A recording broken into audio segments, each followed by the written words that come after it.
So, it's a new week in sunny South Africa, and we are dealing with shenanigans in Cape Town once more. So, the Cape Argus has come out refuting our claims, but there's a very interesting thing.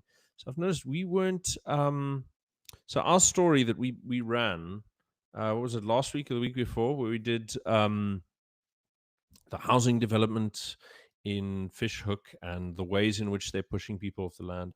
And I mean, in that video, we went for three different examples of how the Cape is abusing its residents' property rights and destroying the city. And I went for a middle class example, an upper class example, business district, business interest, and I went for you know, bottom of the rung example there in Eerste. So in every case, I found, okay, well, what the city's doing is they're finding coercive measures or fraudulent measures to push people off their land. And Fishhook has been the main one that they're worried about because while business interests can always just, up sticks and move around, capital's very mobile. It doesn't really matter. You could lose the Cape Town CBD and people find somewhere else to stick their cash. But and no one cares about Eerste because those people are poor, and that's the usual thing that happens is people don't care about the poor unless they can be used. Um, and then you have the problem with Fishhook is that they're just close enough to the rarefied air at the top of the pyramid that they can sort of be heard a little bit. So I think it was very interesting here, especially since the Vryheidsfront Plus got involved. Now, I would have liked to see the Referendum Party and the Cape Independence Party be more active and involved in commenting on these issues. But once again, I don't know. So out of the three parties that support Cape Independence, Vryheidsfront Plus has been the one to stand on this issue.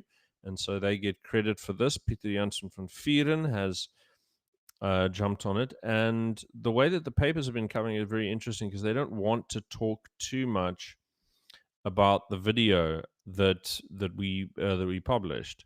So the column over here is on the left, and this is the front page of the Cape Argus.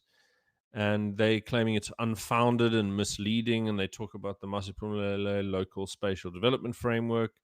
But I mean, look, I'll show you in a second. I'll show you the actual excerpt from the spatial development framework that they're using.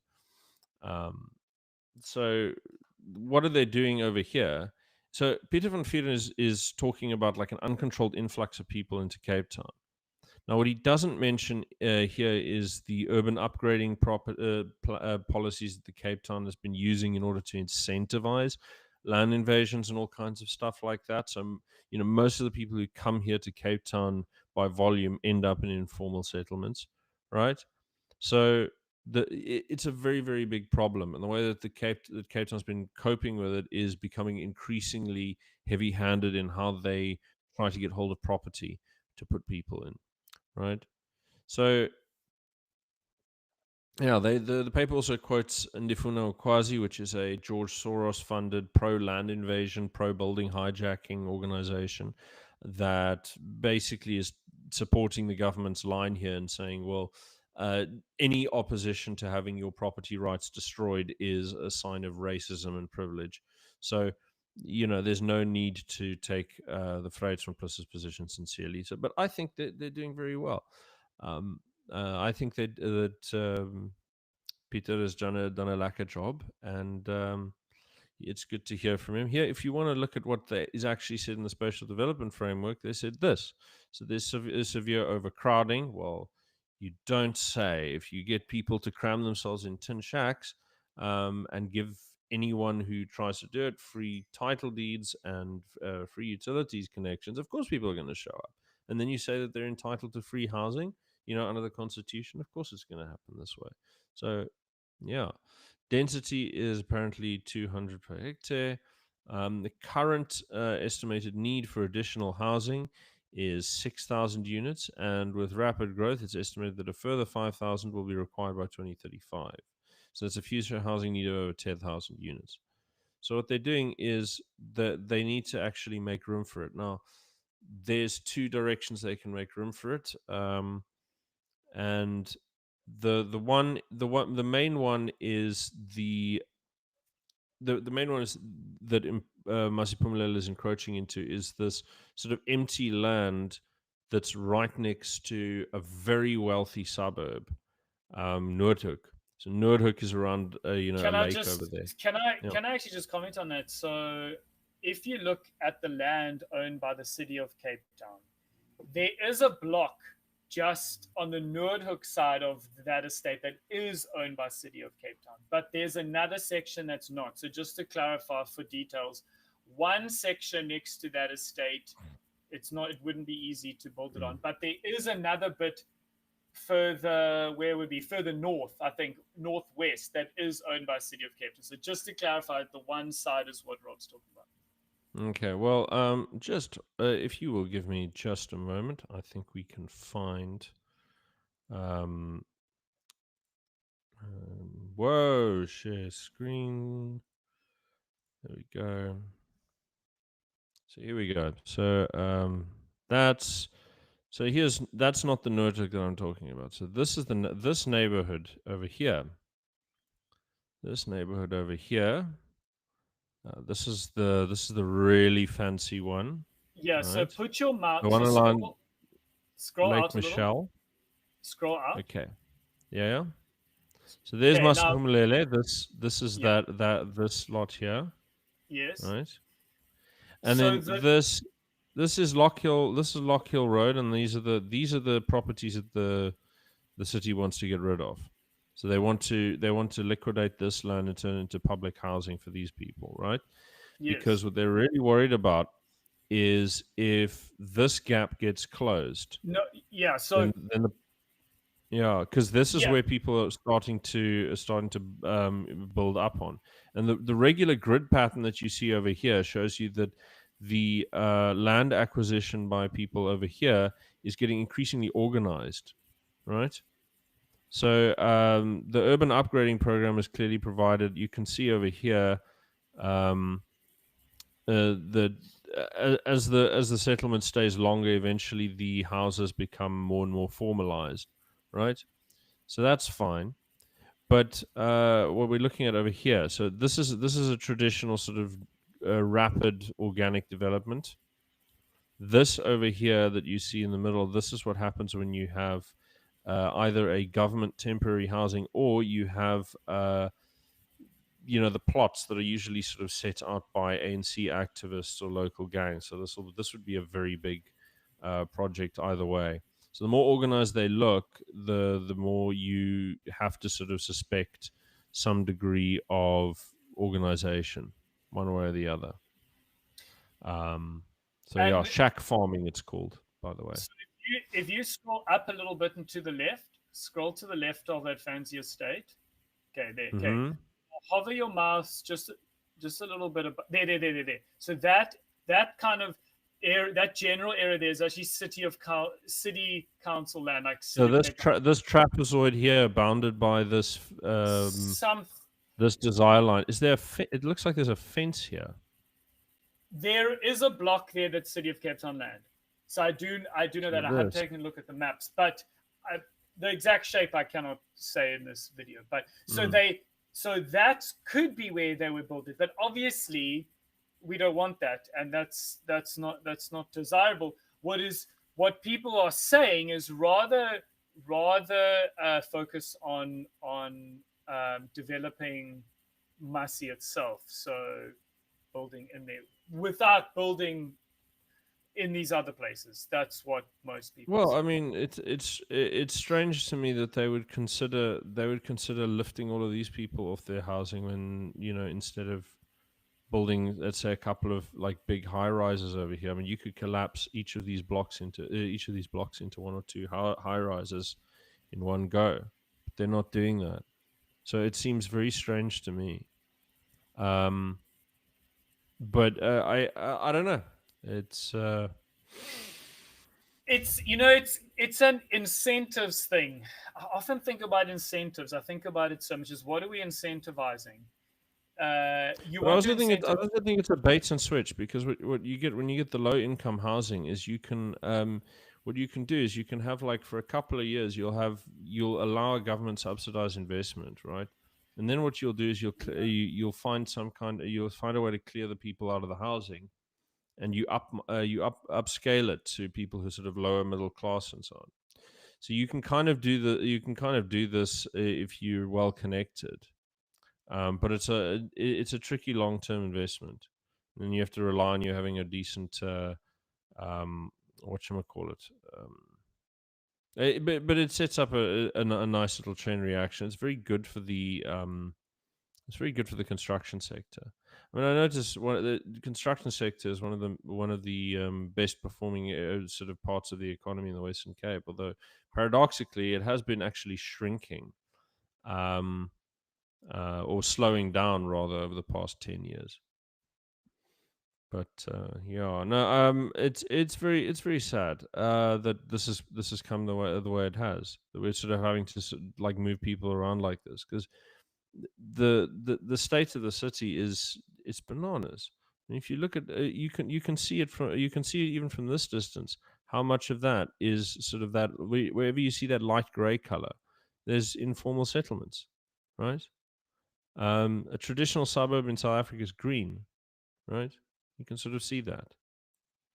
Um, but this is, yeah, it's very very unfortunate. It's very unfortunate.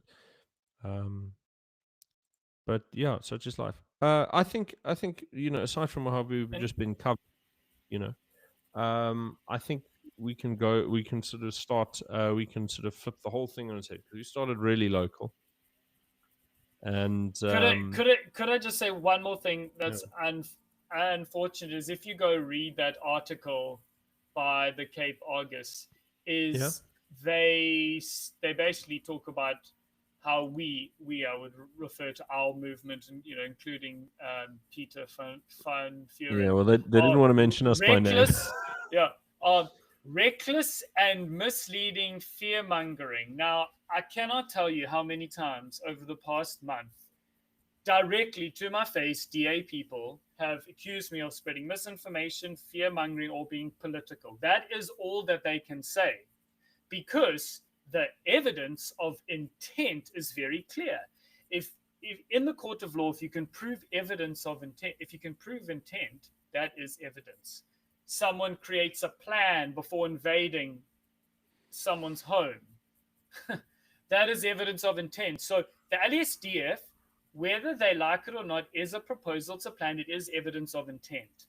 And Yeah. so what do they turn to? Well, just flinging mud at us, which it shows very poor leadership by the city council. It shows immaturity. It shows that they're not very serious, Well, or it's sort of they are. underhanded. It's It's sort of it, underhanded, because what they're it, doing is they're it's very clearly shameful. sort of saying, It's quite because I shameful. mean they're clearly communicating their intentions in the document, and anyone who looks at it goes, yeah, okay, that's how much housing we need. Like, just like basic common sense guys go, yeah, okay, you say we need 10,000 units, okay, that's how many we're going to try and build, right? And then you look at all of the different ways that they've interacted with the local community, where they've tried all of these ways to get them out of Get their around. property. And I sort of go like, okay, but if that's what they're intending, right? If that, and they've made Yeah, concerted efforts to do it, then sure. what are you talking about? Why are you pretending that's not what you're trying to do? And I think, like, they're right on the ambiguity of saying, yeah, but clearly we haven't broken ground yet. So, and we don't have actual building plans yet. We haven't drawn up a contract for the building company yet. It So what are doesn't you worried matter. about? Yeah, it And I'm totally like, doesn't matter. it's Doesn't like, matter. if you've been stalked if you're a young woman who's being stalked, it's like, oh, you have to wait until he actually breaks into your house before you can Yeah, call the police. No, it's no, you get your restraining order ahead of time. exactly. So, like, this is what I'm saying is, like, you have to kind of get ahead of the curve with this kind of stuff. You don't want to end up in a situation where you're like the guys in Eersterrivier, because I've watched. I mean, every time I talk to them, it makes me sadder, because a lot of the people in their community are completely ignorant of the law. And so what Mm. happens is that you'll have city officials or people who used to be leaders in the community who've been offered bribes by city officials, and like really pathetic bribes. It makes your it's so sad. But like you'll get people who are coerced out of this, and they'll think like, oh no, if I don't leave now, my life's going to be made even more miserable. So they accept being sort of moved off their land. And what these people have been doing for like 30 years or whatever is they've been farming with pigs and goats, and it's not much. It's not a fancy lifestyle or anything, but there's some freedom and some self-reliance and so on. And the state of living in one of those tiny window little prison houses that they build for people, it's you're not in charge, you're not shaping your own destiny, and now you're on Sasa grants and you're sitting there with like nothing to your name. the, I think it is much better for them and much more dignified, and it's better for everyone as a whole that there still be some of these traditional farmers where they are. And but I and but even people who do know the law are trying. Like the middle class will know what their rights are, but they're going to struggle to get money. And it's you've got this awful situation where, because public private partnerships have become it's actually become an ideological point. It's no Public private partnerships are no longer something which is like, oh okay, well, like occasionally you might need the private sector to come in when there isn't capacity. But now it's become the thing of, you should never, ever, ever build capacity within the government. What you should do is make sure that someone is always profiting, okay? Make sure that no capacity is built internally except for administration and regulation. And then what the regulation does is it harmonizes the entire private system. So like this used to be known 100 and something years ago in the German school as ordo liberalism. And then they had this idea that you could, because a lot of the early 20th century ideas have a lot of overlap between this thing they call ordo liberalism and then fascism and Fabian socialism and so on. And these are very interesting. These are odd ideas where they're sort of looking and going, okay, well, look, the Bolsheviks are doing this thing where they're doing everything is government except for a few turnkey operations to get industrialization going, right? And then you've got this idea of the free market, which is not great because we can't make money. And we being sort of the major industrial leaders and oligarchs and so on. Because if you have a proper free market, then you can't actually make money at the top reliably. You will eventually have to chase lower and lower margins and or consolidate and or blah, blah, blah, right? And so as competition gets stiffer, you get more monopolies, and monopolies leverage the government for better conditions, because over time, monopolies become more and more inefficient. And the way you've got to cope with that is by making market conditions more favorable to you. And you can only use the government for that. So the course of the 20th century is the evolution of a better and better model for doing this. And with the third way, which is sort of the main ideology that governs the West right now. And people talk about neoliberalism. I don't think that sort of really makes sense. I think the third way is much more consciously what they're chasing after. Anthony Giddens' model sort of derives from the Fabian Society. And the idea is basically, okay, well, communism didn't work. We all realized that from the mid 70s, apparently. What's really weird is I've been reading Giddens' book recently, and so he goes on about like you have all of these people in the 1970s who start breaking with the Soviet model. I mean, and it includes like the Italian Communist Party, who was like writing, yes, but do we really need the communist model? Does it really work? Do we need to try something else? They were writing this in the Italian Communist Party was writing this in 1976. And so then I went and looked and I tried to see, well, is there any indication that the CIA knew that the communist system was doomed to sort of stagnate or become, or wasn't a threat, rather, wouldn't really be a competitor? And I mean, because look, no one really knew it was going to collapse as rapidly or as bizarrely as it did. But I think I think people knew that it wasn't going to be a threat or wasn't going to grow. And I wanted to look for the earliest evidence I could find.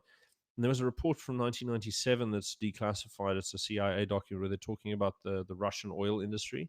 And they said that basically it was apparent that they couldn't grow anymore by the time they published the 5-year plan for their oil industry in 1971. And so this is very interesting. So if the establishment knows that you're not going, that growth is over, and the Soviet Union knows that growth is over at this point, then this becomes a pivotal point in the development of the global system. And now we sort of see a position where very soon afterwards there's a realignment of oil supply from Russia to the Middle East.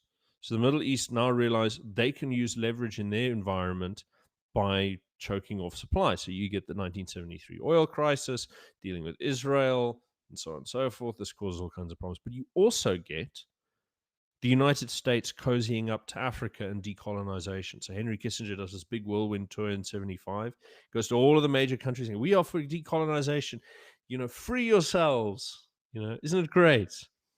But, and I mean, the CIA even backed a lot of popular sort of decolonization, like everyone from Bessie Head to Ngugi wa Thiong'o.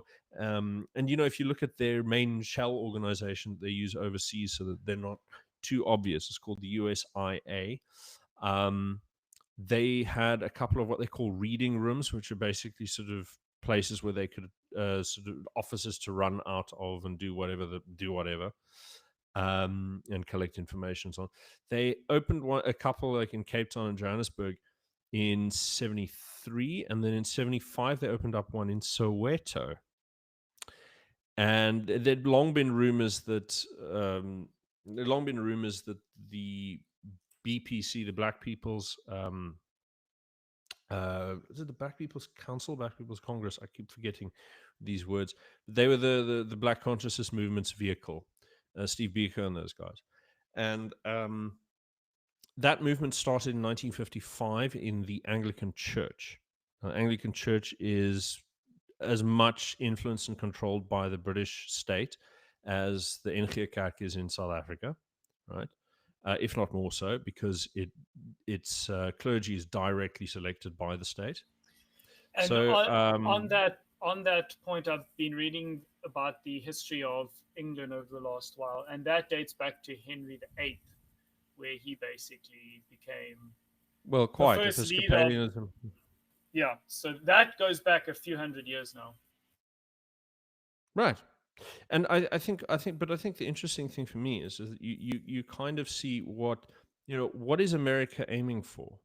What is the model they're pushing? And in one of the primary documents that I read when I was looking into this connection, there was a budget meeting from the USIA from 1975 where they mentioned the reading room for Soweto. And the next line item in the budget discussion was affirmative action in the USIA. And so what's very interesting is the model that they're trying to push is they want a certain kind of decolonization. They want to draw down on apartheid. And if you read Henry Kissinger's notes on this from 1969, you read it, like a lot of them are publicly available, the ones he wrote for various countries in this year. So he wrote a huge number of briefs on all kinds of different countries and what's going on there. And so in South Africa, he says, look, we don't like their system. We think they should change. Here are 5 different levels of pressure that we can put on them to change. And the idea is that, so, they have this idea that they wanted to foster a connection and build up a replacement black elite. And so this third way thing, by the way, it comes out in Thabo Mbeki. So if you look at Thabo Mbeki and the third way, you're going to find it everywhere. He's big on this public-private partnerships. And this is very similar to what the fascists were doing back in Italy, where what you do is you make sure that the private elite are politically aligned and the political elite are privately interested. So you create this entangled elite so that you have a unity of purpose across the ruling class. And then the sort of Fabian aspect comes in blurring the lines at the management level. So what you do is copying from the Soviet double government model. So the Soviets had commissars and then they had administrators. So the commissars belong to the party and the administrators belong to the state. The administrators will do what they're doing, but a commissar will shadow them at every level. There'll be committees that double up at every level. China has this today, right? North Korea, I believe, has this, but I'm not sure. I'm actually not too clear on North Korea's model. But what the British pioneered in the 90s with Tony Blair, and what the Americans have also been developing, is this model which, and you can see it in South Africa as well.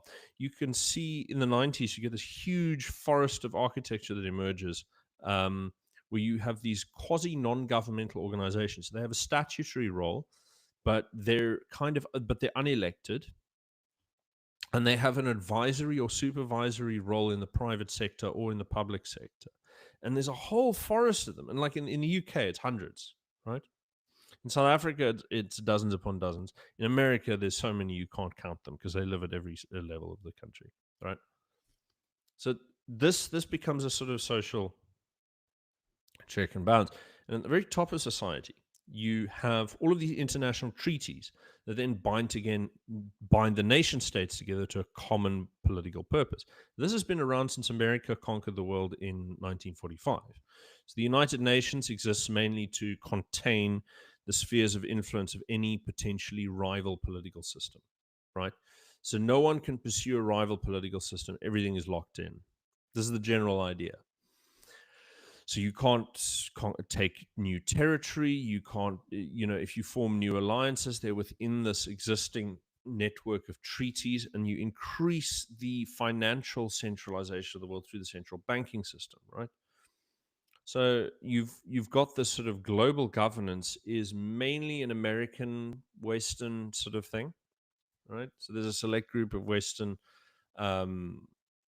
social networks that span across public and private power that control the vast majority of what goes on in the world. But I mean, when you say control, people think, okay, well, they can jump into your living room and do whatever. No, they can't. I mean, it's like when you put a captain in charge of an oil tanker, can he just do wheelies and like spin in a circle? No. He can slam on the steering wheel as hard as he can, but it takes him 20 miles to turn. Okay, it's not a like a Fiat, You can't just do donuts on the ocean. It takes a while. And so international institutions, they've got to like do these turnings over like 30-year, 60-year cycles. And so the agenda setting process is painful and slow. And this brings us to the headline issue, which is the G20. Now today, oh God, I love it. So this is what the G20 is. Now everyone's looking at the G20. No, this is purely ceremonial.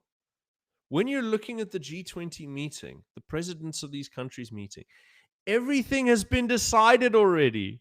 We are looking like everyone's going like, oh, Donald Trump ducked out, drama.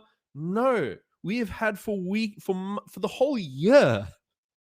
We've had ministerial meetings going on and on and on and on. You can go look at news articles. They go back to February. The one interesting thing is that there've been failure to achieve agreements on green energy financing. That's the one area that they've been difficult. So now third world countries like it because you funnel money into the government's coffers, and then the taxpayer pays it back later. Ha ha ha ha. Right? So that's why third world governments like the green energy stuff, right? Because they're nihilistic and corrupt. And they usually have a balance of payments issue that's always short term. They need to plug some hole somewhere, and right? So they get a little green energy payday loan from the West, right? So this happens a lot. But what do the Europeans get for it? They get huge construction contracts. It doesn't matter if what they're building is useful or not. And the big one for me is green hydrogen. Green hydrogen is just at the level of raw physics, literally a waste of energy. Yeah. Right? You're destroying energy. You're not actually making anything that needs to be made. If they were focusing on new battery technology, because this is actually a battery technology. Hydrogen is a battery technology. It's not actually a fuel. The energy that you get from reuniting the hydrogen with oxygen is not as much as the energy you lose from splitting it from the oxygen and storing it and transporting it, right? It's It's extremely inefficient. It's extremely inefficient. It's not like petrol or coal or nuclear energy that is really efficient, really abundant. Even solar and wind is better, right? What it is a battery technology, and it's the least efficient one. And it's also ludicrously expensive, but it is subsidized.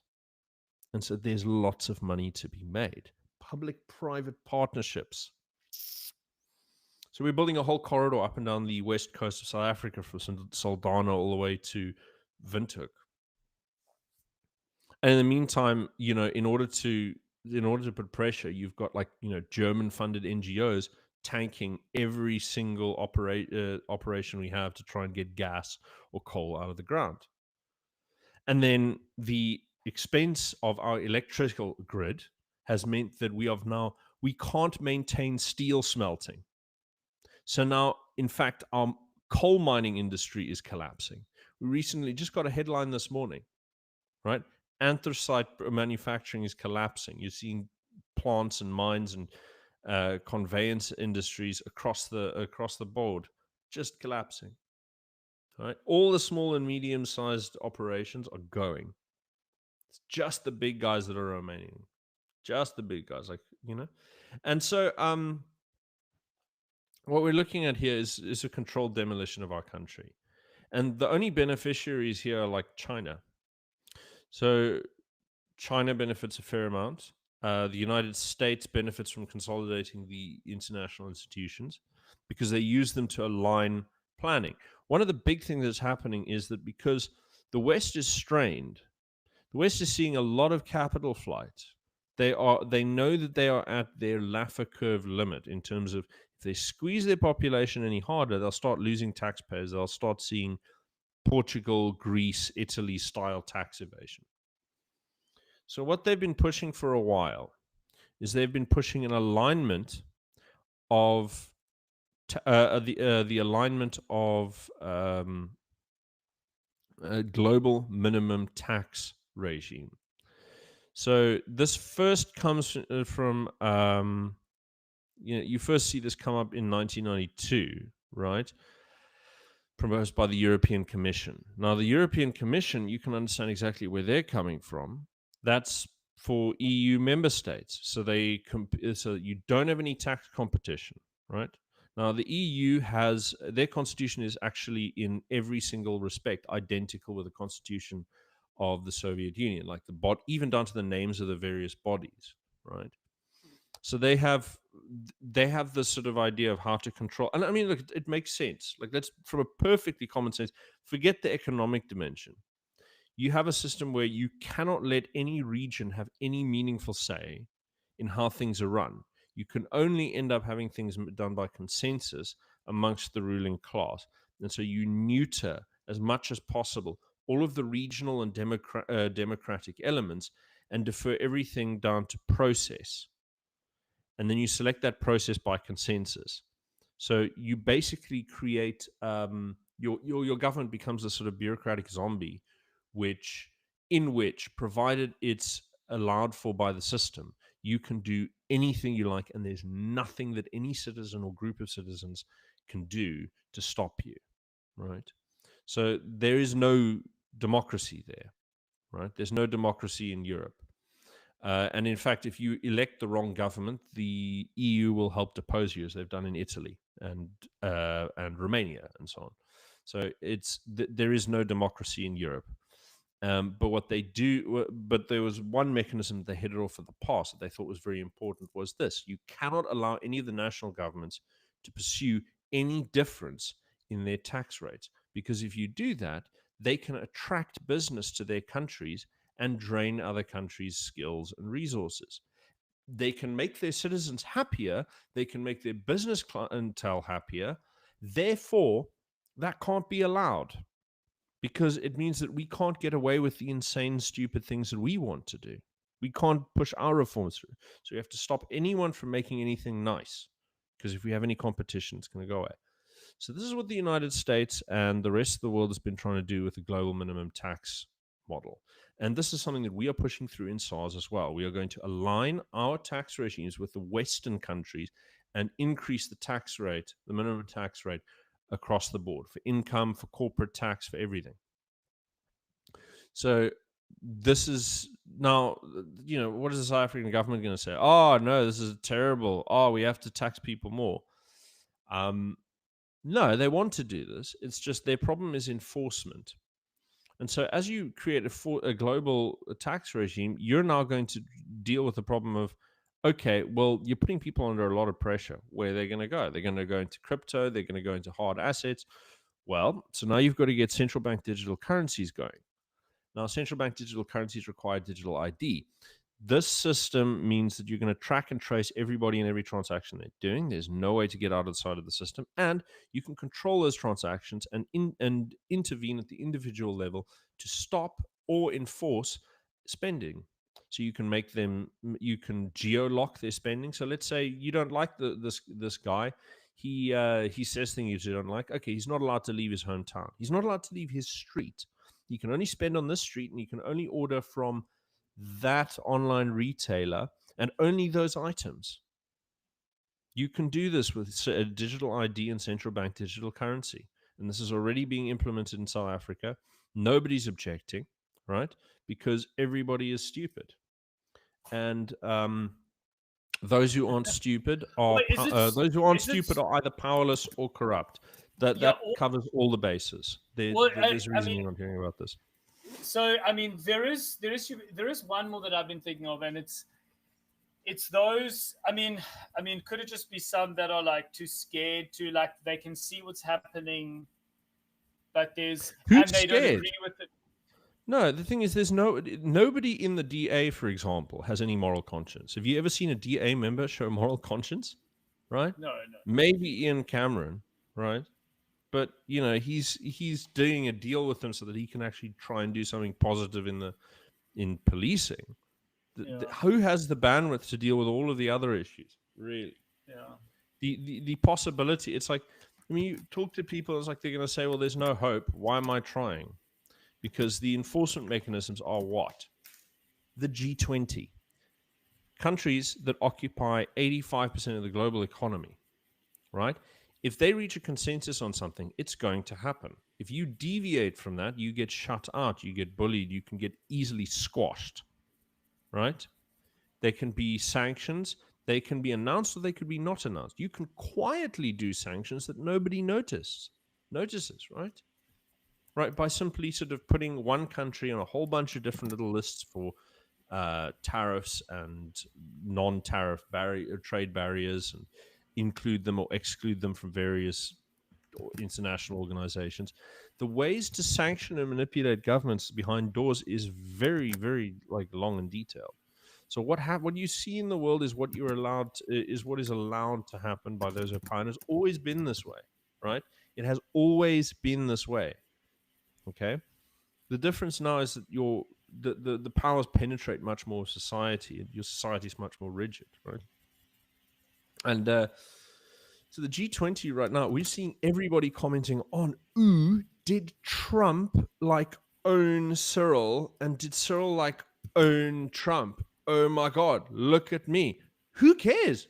How has this affected the outcome? Even the tiniest bit. This stuff was settled before. It was all agreed to before they sat down at the G20. This is purely ceremonial. Purely ceremonial, right? So there's nothing that you need to think about here. I mean, it's over. That's what it's been done. Everything here has been done already, and it's all over but the crying, right? So you're going to get your minimum international tax levels. You're going to get that. You're going to get your digital ID. This is the thing that we had our grey list lifted for. The grey list was to get us off our asses and implementing digital ID and CBDCs, because we weren't doing that. The ANC said there's no rush. Now they're in the GNU. It's rush, rush, rush. Public-private partnerships for all of the banks, especially Capitec, which is wouldn't have normally been on the list, but they're very big donors to the DA. So I assume that there's some access that this buys them, right? Sorry, not Capitec itself. Michel Leroux donates to them. And I don't know if there's any quid pro quo, but if I were them, that would certainly get my attention. Uh, but here's the thing. I mean, now the half the functions of Home Affairs are being privatized to a banking cartel who commonly set their rates in order to shut out any competition. Even to get into that class, Capitec had to face enormous and illegal rigging practices by the other banks to make sure that his operating and lending practices were non-competitive. It's very brutal world out there, right? South Africa is a country of cartels. And so I think we underestimate exactly what's going on here.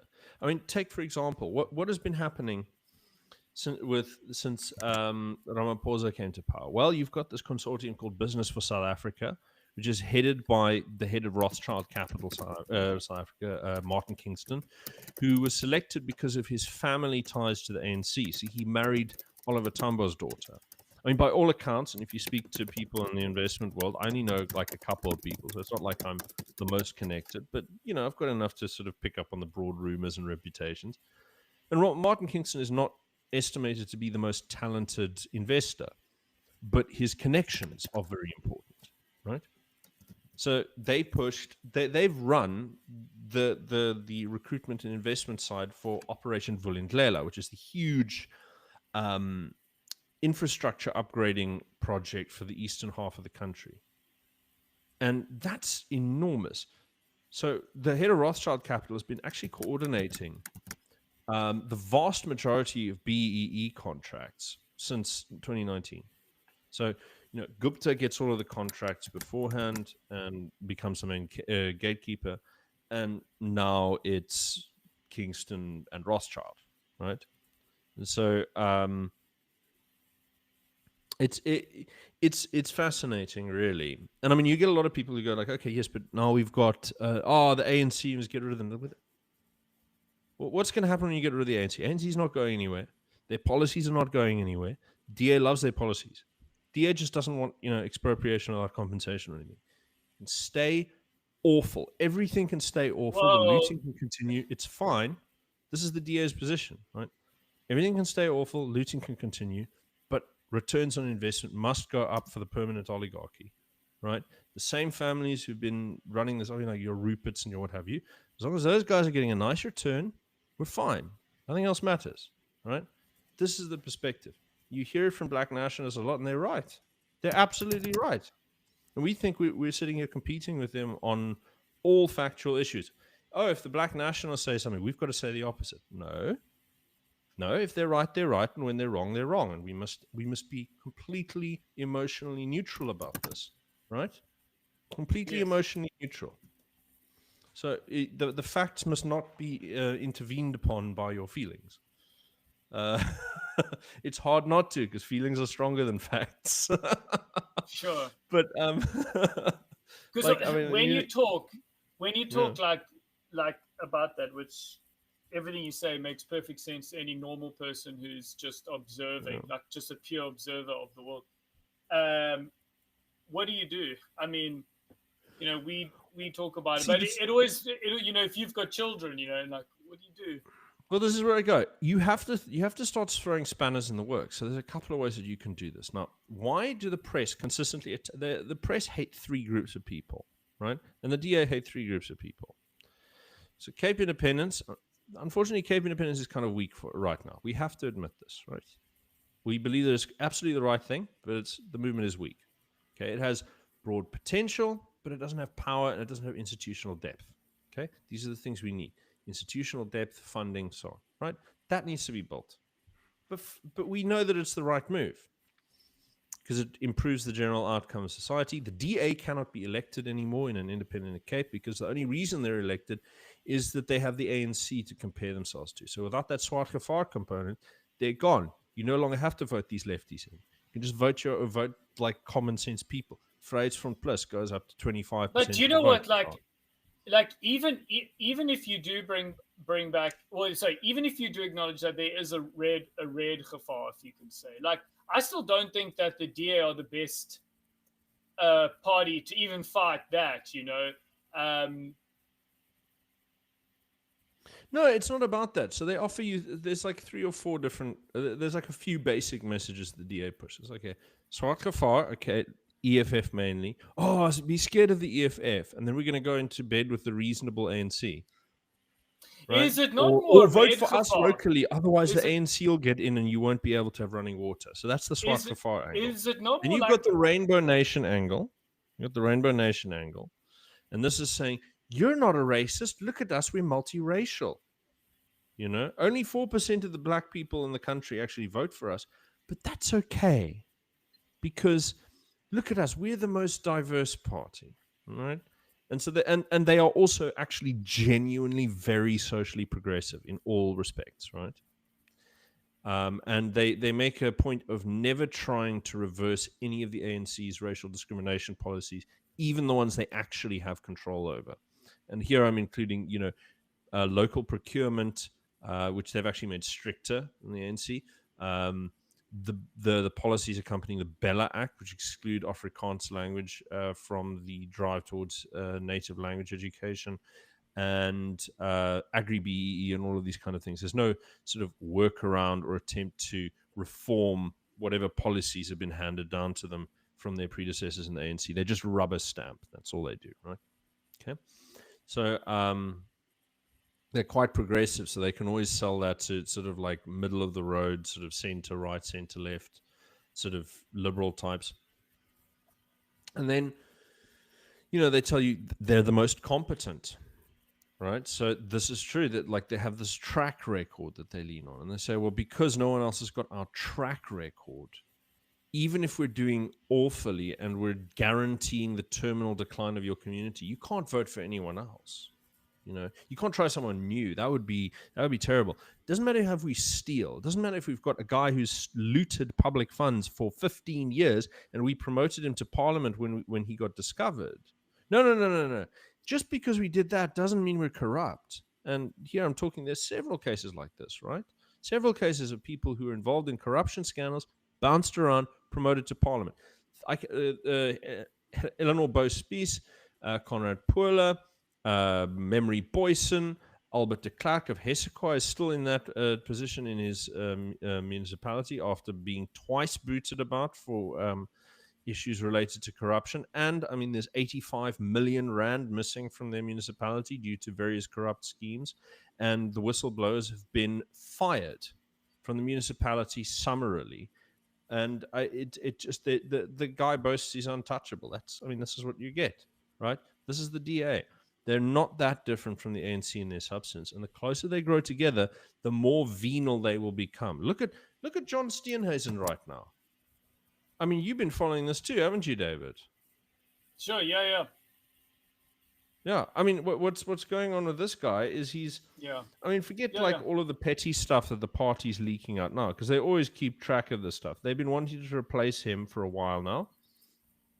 And now's the time, and then they're going to sort of pick Jordan Hill Lewis or whoever they're going to pick, right?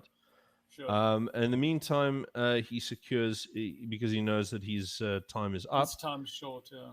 Yeah, he's starting to look at doing some silly shenanigans. So now, shortly before he got rid of Dion George, who was looking to restrain various kinds of hunting permits, he had a meeting with some of the biggest game farmers in the country, and they did like this Yeah. big sort of luxury tour. Someone I know who knows a number of these people sent me photographs from this event, and has asked me not to share it because it may be clear who took the photos. So I sort of thought, okay, well, look, let's not get anyone into trouble. But basically, some of the biggest fellows in the country came around and they wined and dined them and said, okay, cool. And you've also got to remember that, Willie Orkamp, who's getting into this position, he also has direct personal vested interests in the game farming sector. So they get rid of Dion George for this, right? And I mean, look, maybe we could sit and like run the numbers on how much harm and or benefit Dion George's particular policies would have on the economy as a whole. But basically, the private sector says, well, we don't like what he's doing, so can you fire him, please? And he goes, yeah, sure, whatever. Right? Sure.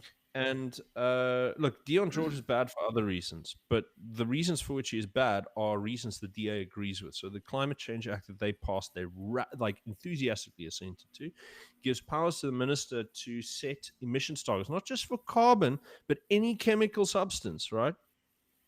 They can set any emissions target of any kind for any company.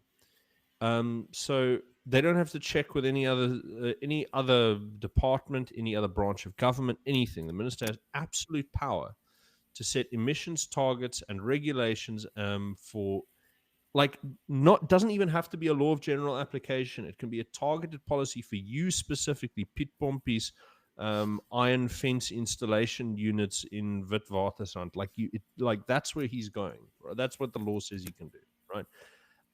It's like the law says for any sector, for any region, or for any individual company. This is in the law, and this kind of stuff. This is now codified. So like it doesn't matter if Dion George is wielding it, even though he's an absolute lunatic green fanatic, right? It's that this is the kind of thing that you have power of in that department. So it's rather nasty. DA supports it. They do not believe in any form of liberty whatsoever. But we've gotten so used to not having any political power that most whiteys now will just go kind of like, like it's for a good cause. Like everything's for a good cause. Every political move ever made has been made in the name of a good cause. So I mean that doesn't mean anything. I think could it be so your one point there, the reason why so many people just give up, he says, because we haven't had political power for such a long time. That potentially the other thing is, you and I were brought up in the new South Africa, and so we were brought up in that soup from school through to university and the environment around us, and we were brought up in a place where you told, do everything for the majority. Your whole life, you're to die and sacrifice and kill yourself for the sake of the majority. And if you in any way try to do something for your community, you're a bad person. So I sometimes think that what drives that, just sort of given to this, amongst you, perhaps you could say, Anglos, Afrikaners, the minorities, is more that we have bought into this moral framework that says majority good, minority bad, and so instead, which that's obviously not, it's obviously a false ethical system.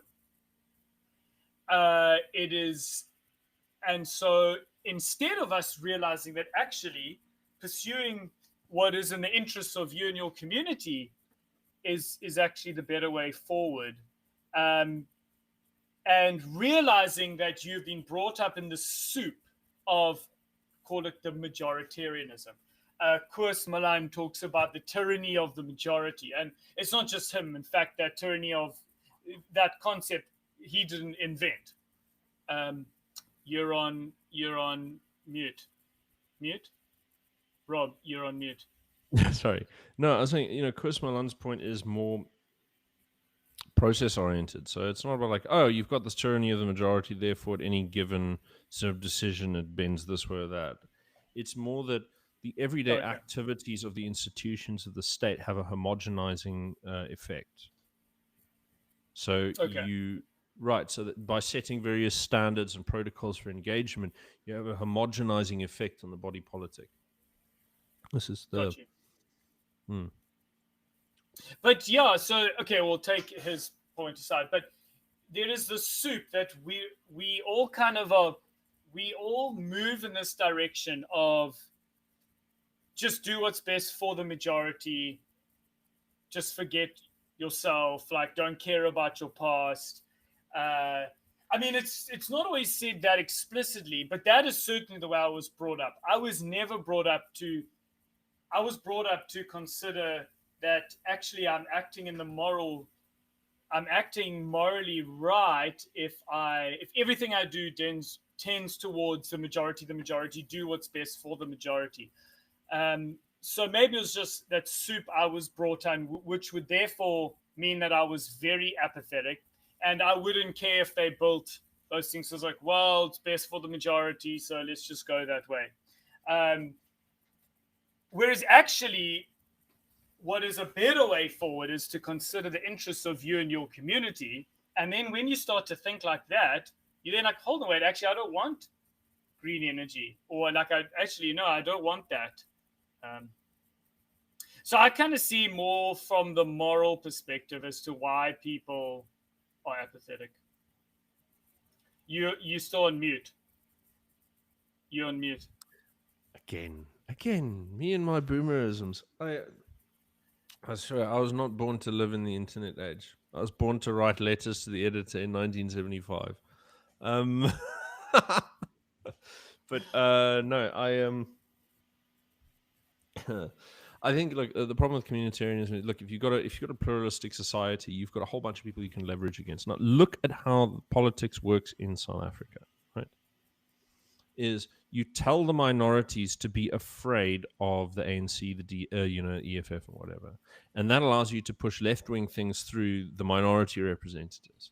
And the ANC and the ANC sort of tell you to be worried about the DA bringing apartheid back, so they can give concessions to, the oligarchy. And this is, I mean, it's ongoing. So you make your opponents sort of like fear the other side, so you can give them what they're the precise thing they're actually afraid of happening. It's much like the Tories in the UK. They tell everyone, oh, we'll do Brexit because immigration. Meanwhile, open the floodgates, record immigration purely and intentionally just to soak up the excess inflation from their money printing stuff that they did during COVID. So it's like, MMT. How do you deal with the effects of MMT? Well, you just impoverish everyone in your country and soak up the excess cash with foreigners. It like boggles the mind, the level of cynicism and like short-term thinking that people have. There's just absolutely no one who cares. The thing is, but what is the cost of caring? The cost of actually giving a damn about your community is that you either get your life destroyed or you get your country destroyed, because it's very difficult to tread that line. I mean, look, you look at some of the rare exceptions, the guys that managed to get it right and not screw anything up. Those guys are doing a tightrope walk. Guys like Nayib Bukele, right? No, even what's his name, Vladimir Putin, right? Now, let's be honest. He's a thug. His country is riddled with gangsterism, inefficiency, awful things. But if you look at what he had to work with, and you look at where he came from, what system he took over, and what he put a stop to, right? The enormous risk to his personal safety, the enormous risk to his legacy and his project, right? That's a tightrope walk. There are very few people in world history who are capable of doing something against the grain of a global system, right? Very, very few. And then surviving for 20 years afterwards, I mean, my goodness. So, I think people need to sort of understand that it can happen. It comes at a cost. It's highly risky, So making actual political change is very difficult, very difficult. And it often comes with moral compromises that you might not be prepared for, right? And for some people, especially in the Cape Independence movement, you have this debate about the free market and so on. And I sort of say, well, look, if you want Cape Independence, you've got to stop being such a white-o. For a second there, you've got to start realizing that there are concessions you're going to have to offer. There are concessions you're going to have to offer to the colored communities. And yes, even even after independence, yes, you're going to have to offer meaningful concessions to the black minority who's going to be the permanent residents in this province in the future. Even after the most aggressive possible slum clearance program you could possibly imagine, there will still be a very sizable black minority of perhaps a third of the population. And those people need to be included and accommodated and treated humanely. And there has to be a way of making sure that their lives have promise and have a future. And so people who talk about Cape Independence, they haven't thought very hard about these questions, right? A lot of people are just desperate to solve the main problem, which is if the ANC decides to lose its mind, we're all in deep trouble. The other problems are not on their radar. They don't realize that they're negotiating this. They're part of a group of other people. So, and I think part of the reason of that is that here's the habit that you get into in the modern day when you're thinking about politics. And it's not even a white thing. It's actually it is across the board. Is everybody learns to think like the state. They say we should do this. Okay, but who's we? Are you in the portfolio committee? Are you the commissioner? What are you? Who's we? You are not the we. You are an outsider. What do you do? And what are the people that you are in communication with and have influence over can do? What can you do? Okay? Not we. There is no we. And people assume that that there is a collective agency, that there is a collective interest. There isn't. There are sectoral interests, and you should see yourself as being part of those sectional interests in society. You either have interests as a lawyer, as a homeowner, as a small business holder, as a white man, as a black woman, as a Chinese state representative, right? Whatever your position is, you have interests that align according to these things, right? And most of the time, they're in conflict with interests elsewhere. And your powers and your ability to influence society is shaped by what the perception and role and aggregate wealth of those sections are. That's just like that's a truism. Minorities can gain control. Majorities can lose control, right? Anything can happen. But you have to realize that there is no we. If you believe in a South Africa, if you believe in a UK, if you believe in any nation in the modern day, right now, you're not going to make it.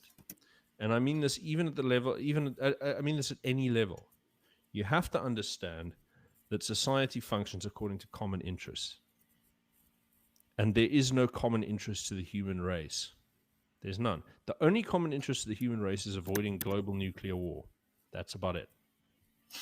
Everything else, I mean, as far as I'm concerned, it's like even then, people in the southern tips of the continents in the southern hemisphere would be just grand, actually. If you're in global nuclear war is actually, in the very long term, it's kind of in the interest of people living in New Zealand, South Africa, and Argentina.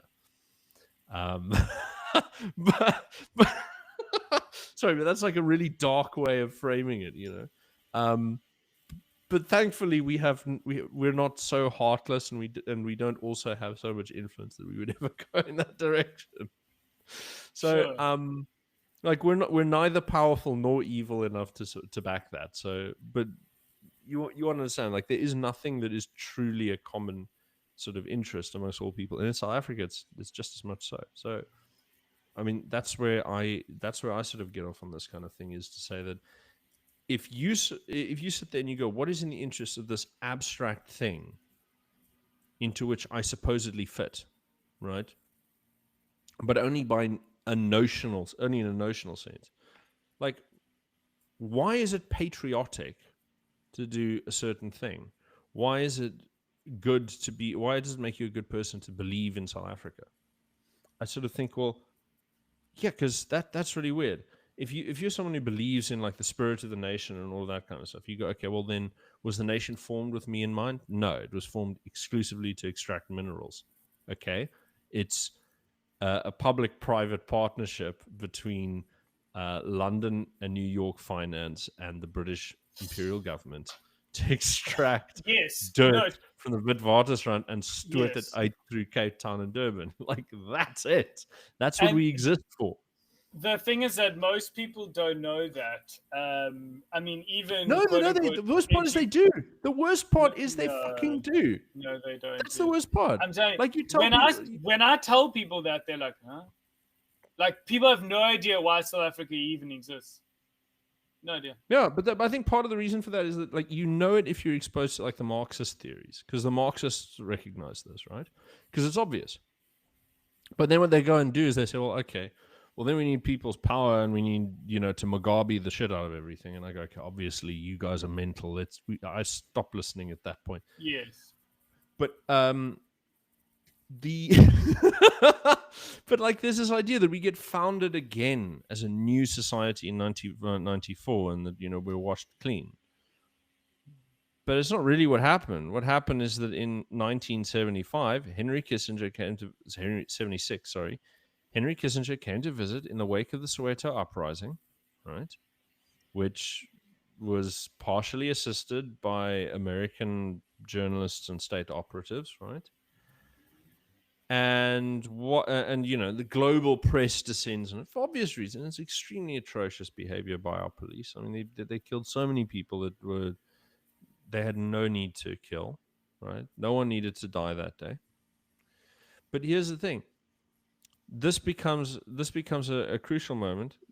Kissinger lands up in Forster's office in Pretoria and says to him, "Listen, this whole thing, this apartheid business, is over. You start the reforms now, okay? And you embargo Rhodesia. We're headed for a new global system. Get your boots on, right?" So they start doing this.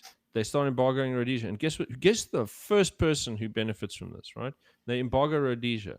So the Oppenheimers held a freight company that did that had a monopoly on the sanctions busting routes into Rhodesia, right? And the first thing that happens after the Rhodesian border is closed is they completely deregulate the road freight industry. So this means that, okay, well, now you don't have like tolls, you don't have weight limits, you don't have distance limits, right? So you can drive the biggest possible truck anywhere. And Brenthurst Foundation, a couple of years ago before it went bust, it was in they published a review of the road and rail system a couple of years ago, and they mentioned the whole road and rail's been in decline since 1977. They like buried like way down the bottom, like after they mentioned all of the they see it as like this force of nature, and they casually mention way at the bottom, in 77 they deregulated it. Okay, so if you know the material science behind it, there's like axle like damage to a road by a vehicle that goes whatever, it increases to the power of 4 with axle weight. So like you can drive 1 million sedans across a piece of road, right, for eternity and nothing will happen. But you pass a few like 8 big fat 18 wheelers and this concrete starts breaking up, right? So this is how you have to understand it, right? And if you can't run that freight on the road, then you've got to run it on the rail, right? And if you run it on the rail supports itself.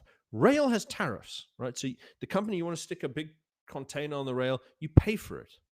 And now if you want to stick a container on the road and you damage the road, well, you don't pay for it. The taxpayer pays for it. So you don't have to deal with that, right? So you disperse the costs amongst the population. This is why they like roads.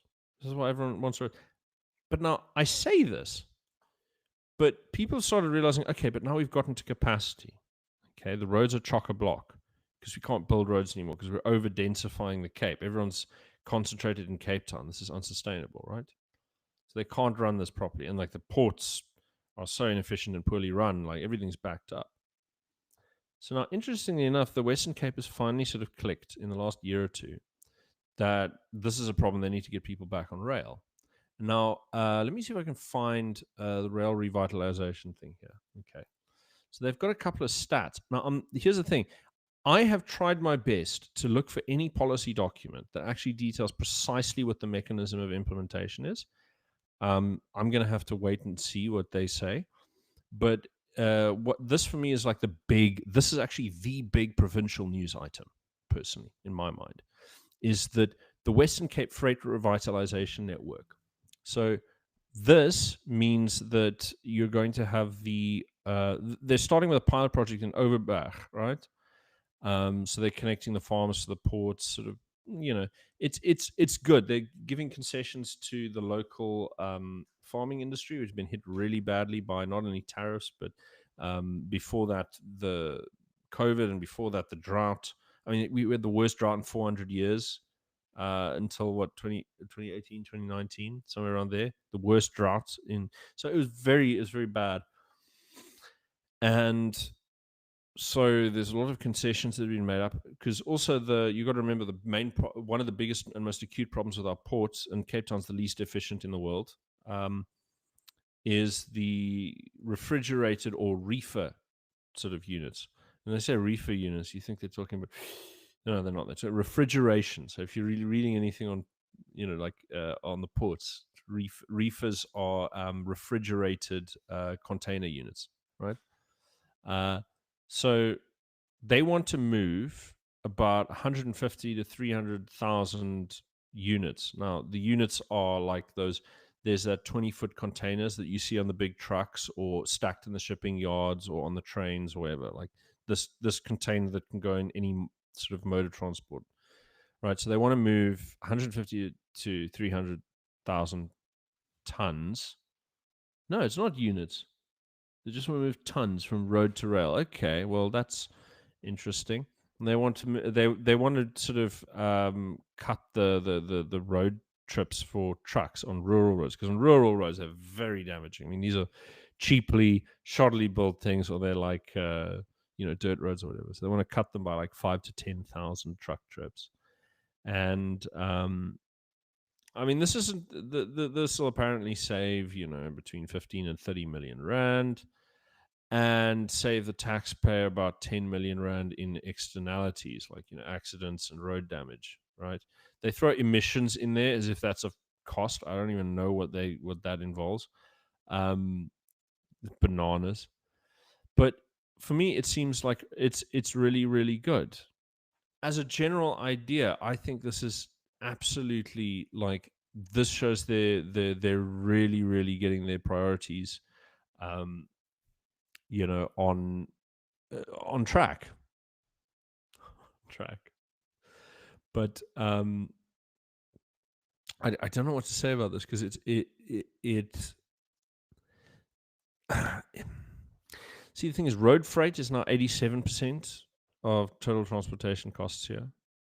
So, I mean, the problem is getting like the 0 point whatever percent of the stuff that's on rail up to like a marginal, 10% or whatever it is. And I'm struggling to see how they can do this without control over Transnet. Now, um, perhaps they're building sort of new terminals and trying to just make it easier to load load this intermodal sort of stuff onto the trains. But I'm really not sure what's changing here. Or maybe the roads have just gotten so bad that the cost benefit analysis have shifted to the other foot. Who knows? But the Western Cape, the province doesn't have that much control over, transport infrastructure at that scale. So I'm very curious to see what exactly they're actually trying to do, or whether this is something they want to take credit for ahead of time, or whether they're just throwing a Hail Mary and hoping the nudge will just get the market moving without the need for major infrastructure investment. Because I don't see a big investment number there. I just see, it seems like a bit of a wish list, which is great. At least they're thinking correctly. But I don't know, So I haven't seen that. But yeah, no, I mean, their priorities are very weird. So I want to just check. There's a funny little story. Apparently, Westgrow wants to use a cricket to attract Indian tourists to the Western Cape, so we can get inundated with Indian tourists. So that one's there's just. So there's this restaurant on Fishook Beach Mm-hmm. where Indian tourists always come to, and I don't know why.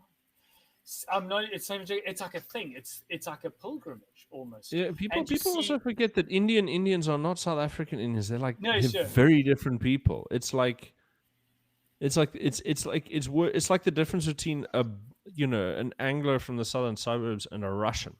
sure. Like these are not the same people. It's and you see them coming in these buses, and then they Yeah. land there and they get out with their saris and they go to the same place and they fill it and then they do something, and it's like regular. So no, Oh no, good Indian for them. Good tourists for them. I mean, it's just I'm always always wary have of a a new laugh. wave of tourists. I really just the Dutch and the Germans are enough problem for me. I mean, like I would really like everyone to slow down just a bit. I mean, I have in the in the Winelands area, when when the students finally go home. Oh, and then you walk out in the streets and it's dead silent. You can hear the birds, and you can hear the heat. When you can hear the heat, then you know you're home again. It's like that. I remember when I was a kid and how quiet the town was, just how Yes. dead silent it was. I just love it. And Yes. man, I miss that. I mean, it's Yeah. yeah. I can't. The maybe it's a petty sort of like superficial level thing, but I think additionally, I don't like the effect that major influx and stuff has on No. housing prices and cost of living. And tourism is ephemeral; like it comes and goes. It's unstable. What Yes. happens to that money when the market When isn't COVID, favorable?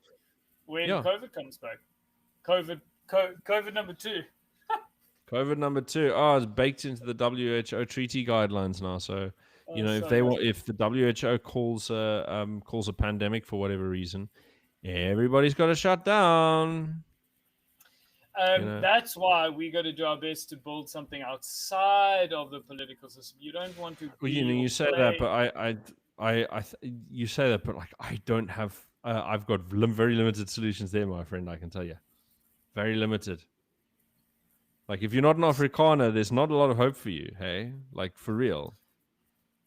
Like the Zulus could try Um, something. Like, look, the yeah. people who are living in traditionally governed areas, they got an option. Afrikaners, if they want to get really ambitious, they got an option. The rest of us, we've got a basic coordination problem. Well, no, but first you, and here is, and I keep mentioning this. First, you have to shift people's like moral compass. And hear me out. I'm not suggesting like Hmm? a social experiment because I'm vehemently against it. I'm just saying you have to make a case that morally, it is morally okay to pursue the interests of your own community. That's morally okay. You don't have to do. You don't have to go along with the majority because that's quote unquote the moral, the right, or the social justice, the equity, that whole thing. Actually, we can, and you don't have to feel bad for it. Hmm. And if you and your street, you want to do your own thing, that's an You interest know, of your that's street. why I kind of liked. That's why I kind of liked the phrase from Plus's alternative policy model because like this, the DA has this thing where they have city improvement districts. So they like approve some corporation or whatever to run your municipal area for you if you're willing to pay on top of your existing rates for it, and then you need a 60% buy-in to get this done. So like friends of the DA get to make cash, like charging you to do the municipality's work for them. It's extremely corrupt, but it actually does work at the very least. So like fine, expensive. If you're a wealthy wanker, you want to do it. Great, Um, but what I'm looking at over here is that the phrase from Plus have got a great one. So they don't get enough of the vote to really implement this, but it's really fantastic because what they have is this policy where it's called CUPs, community upliftment programs, or something. I always find I hate these like jargony little names. But Yes.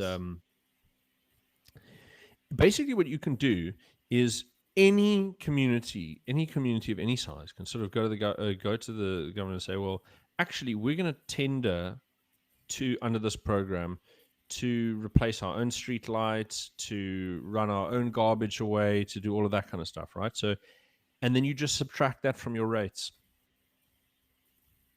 Like, how genius is Yeah, that? yeah. That's No, it's brilliant. very clever. Yeah.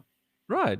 So Yeah, yeah. instead of having, I mean, like, okay, your property tax will still have a redistributive sort of function, but you can literally just say, look, if we're going to do it, we're going to do, we're going to cover our own water, we're going to cover our own electricity, we're going to cover our own light bulbs, like lighting replacement, we're going to do all of this, right? And we're going to get tax rebates for all of it. Okay. So I mean, it's so good. That is literally the best idea. I mean, think about it. Any community that's got even the slightest degree of stability is going to start saving every municipality they're in. They're going to save them money. Everywhere you've got branches of solidarity and AfriForum where there's some degree of coordination, right? You have your local solidarity rep or AfriForum rep comes down and says, guys, should we do a CUP? Let's, we save some money, we take care of it ourselves, we do a proper job, you know, and it's our posse. Like, that is the sickest thing. It is. I don't understand why this would not, this isn't like a flagship project for them. This is like their whole self-determination. They are so bad at communicating. They've got fantastic policies. I'm telling you, they have the world's worst PR of any party relevant to relative to what they've got to offer. Like, the DA are offering you, like, spoon feeding you lukewarm diarrhea, but they've got like a whole bunch of shouty and distracting PR for you, right? No, dude, like, this is great stuff. And I also look at their approach to that. They were the only party I can see that doesn't buy into the public-private partnership thing. That's another thing that attracts me. You look at Peter Groenewald. Now, I don't like him as a person, but you look at how he's running the prison department. That thing. So what he's done is just basically any area where he can see an opportunity to insource, and like simple stuff that doesn't require any genius to do. He's like, okay, well, look, we can just bake our own breads. We buy some cheap bread baking equipment, ovens, whatever. We employ our own staff. We bake our own bread. It's no longer marked up.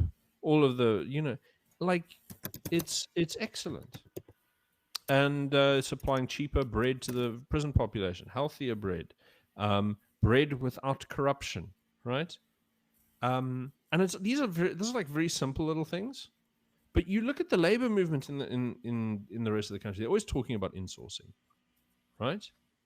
So just give them what they ask for, Let them insource stuff, Well, don't insource the actual union members, hire someone else. But but like, have these people in your departments. Like, why are you going outside to do this? Sure. I understand that there's like union problems, but then just, don't ban the unions. Like, there are people all over the shop who want to work for the government, And you do not have a shortage of people who want to do menial work. And as we've obviously spoken about, our kind of view on things shift, or our view on things and our positions change as things change. So we are not like statically in one direction. As things change, we will shift.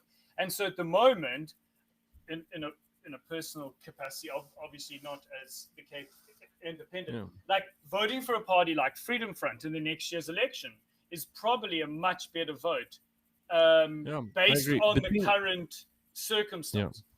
No, I agree. I look. I've been incredibly frustrated with them for a number of reasons. I'm going to be perfectly frank with you. Like, I'm not going to gild the lily. They are still members of the GNU, and I think this is the most terrible idea. Now you talk to the leaders of the party, and they will tell you. Sorry, my big dog over there is shifting under the desk. Anyway, but what was I saying? Oh yeah, you chat to the leaders of the Vryheidsfront Plus, and they'll tell you, okay, but staying in the GNU is very popular. What? It's not popular. No. I see why they're thinking that, because if you read the polls, GNU is popular. People think, like, the idea of it is popular. Like, people like the idea of everyone working together, and I get that. Sure. Makes sense. But the people who vote for the Vryheidsfront Plus are not voting for national unity. They are voting as dissenters from the system. So what you're doing is you're saying, well, I'm doing the opposite of what my voters actually want me to do.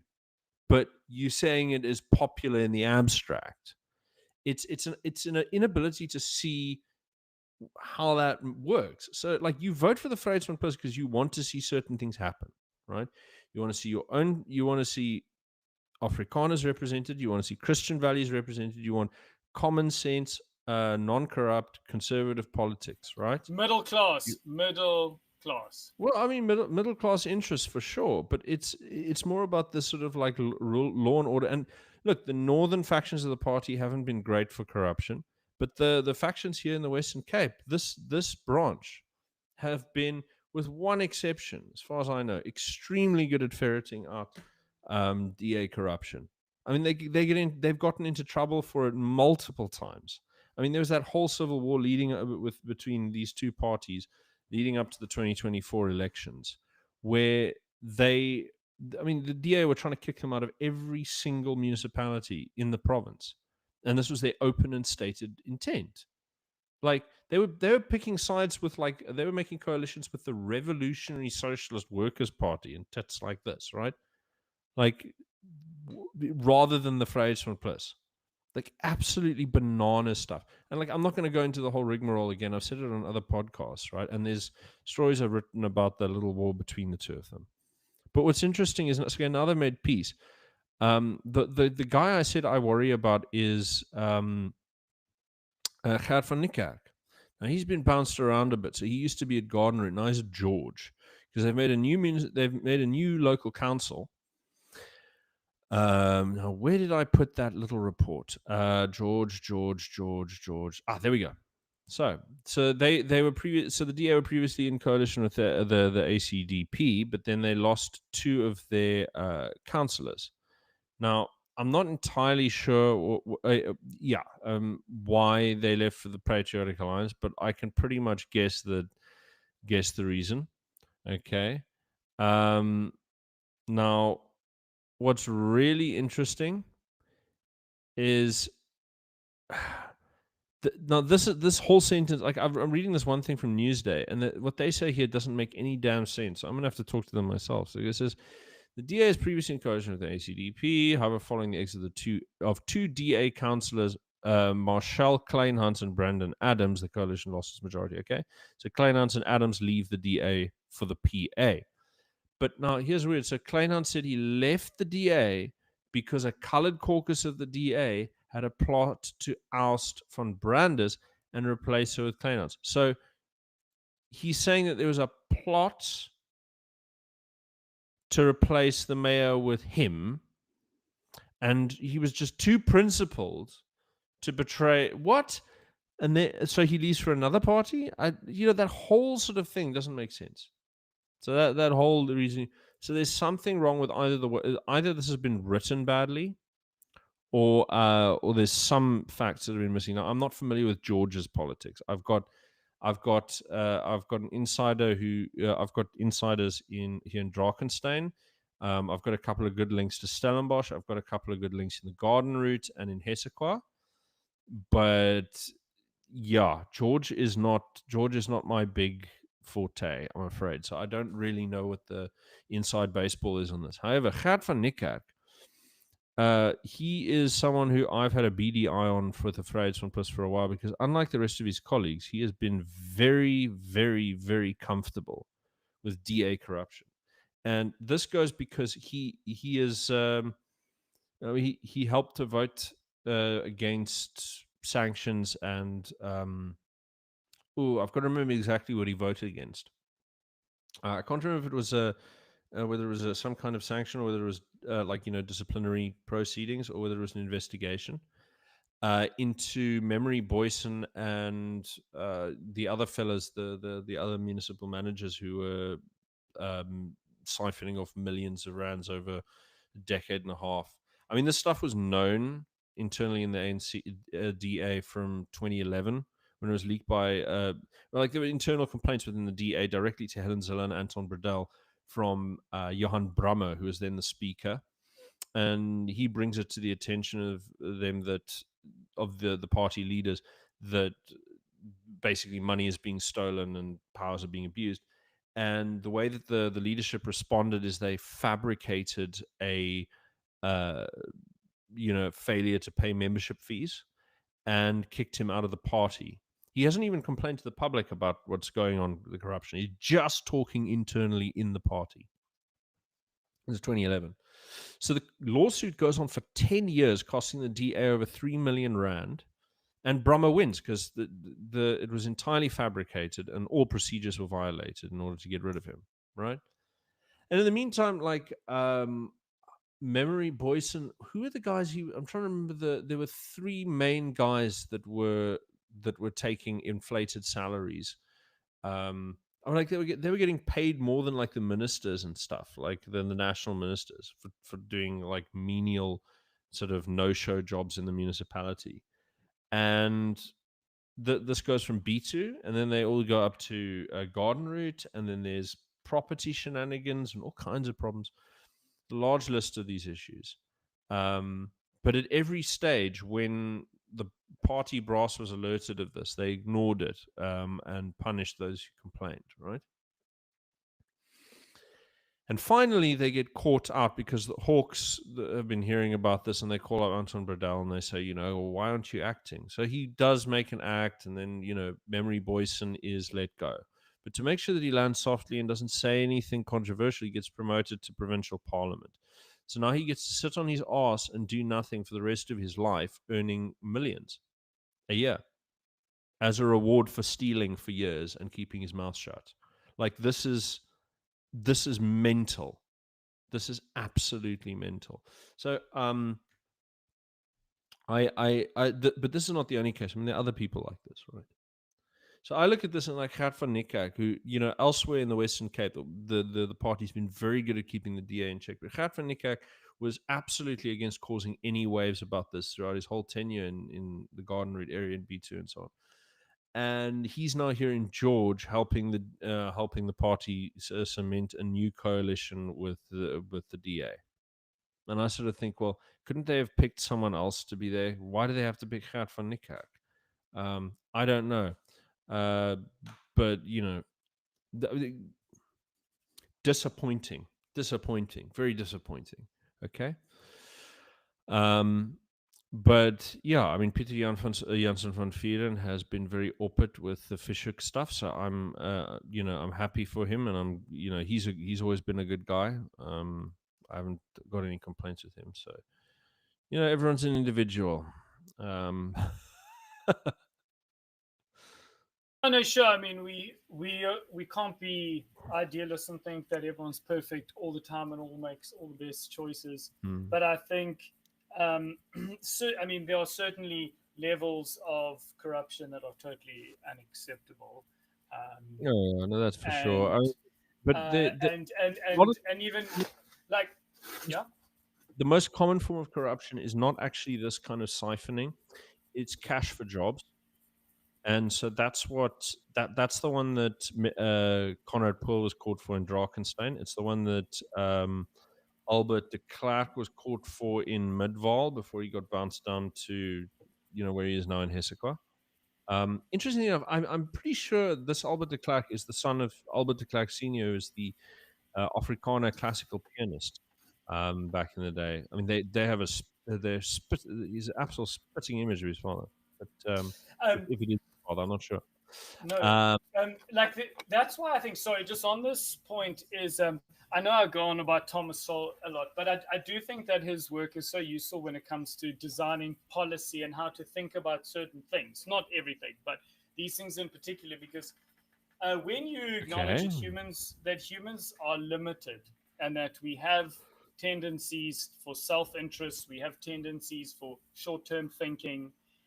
And we're frail, and so we're going to make decisions. You then want to build your policy that will reward the right behavior and where you've got positive incentives. So I think I have a few thoughts around how this is possible in certain areas, but when it comes to local councillor corruption, I wonder what you could bring into that would incentivize honesty. Well, I mean, look, the key issue for me is every time you see the same pattern. So what happens is they get investigated by the council, right? They don't get charged. They never get charged. They get investigated by the council, and then before they can be called to speak or whatever, they resign, and then you can't hold the investigation, right? So you vote to have an investigation, a council level investigation. The guy resigns, disappears. You can go wherever. The whole story's over. So they don't get investigated. They don't get prosecuted.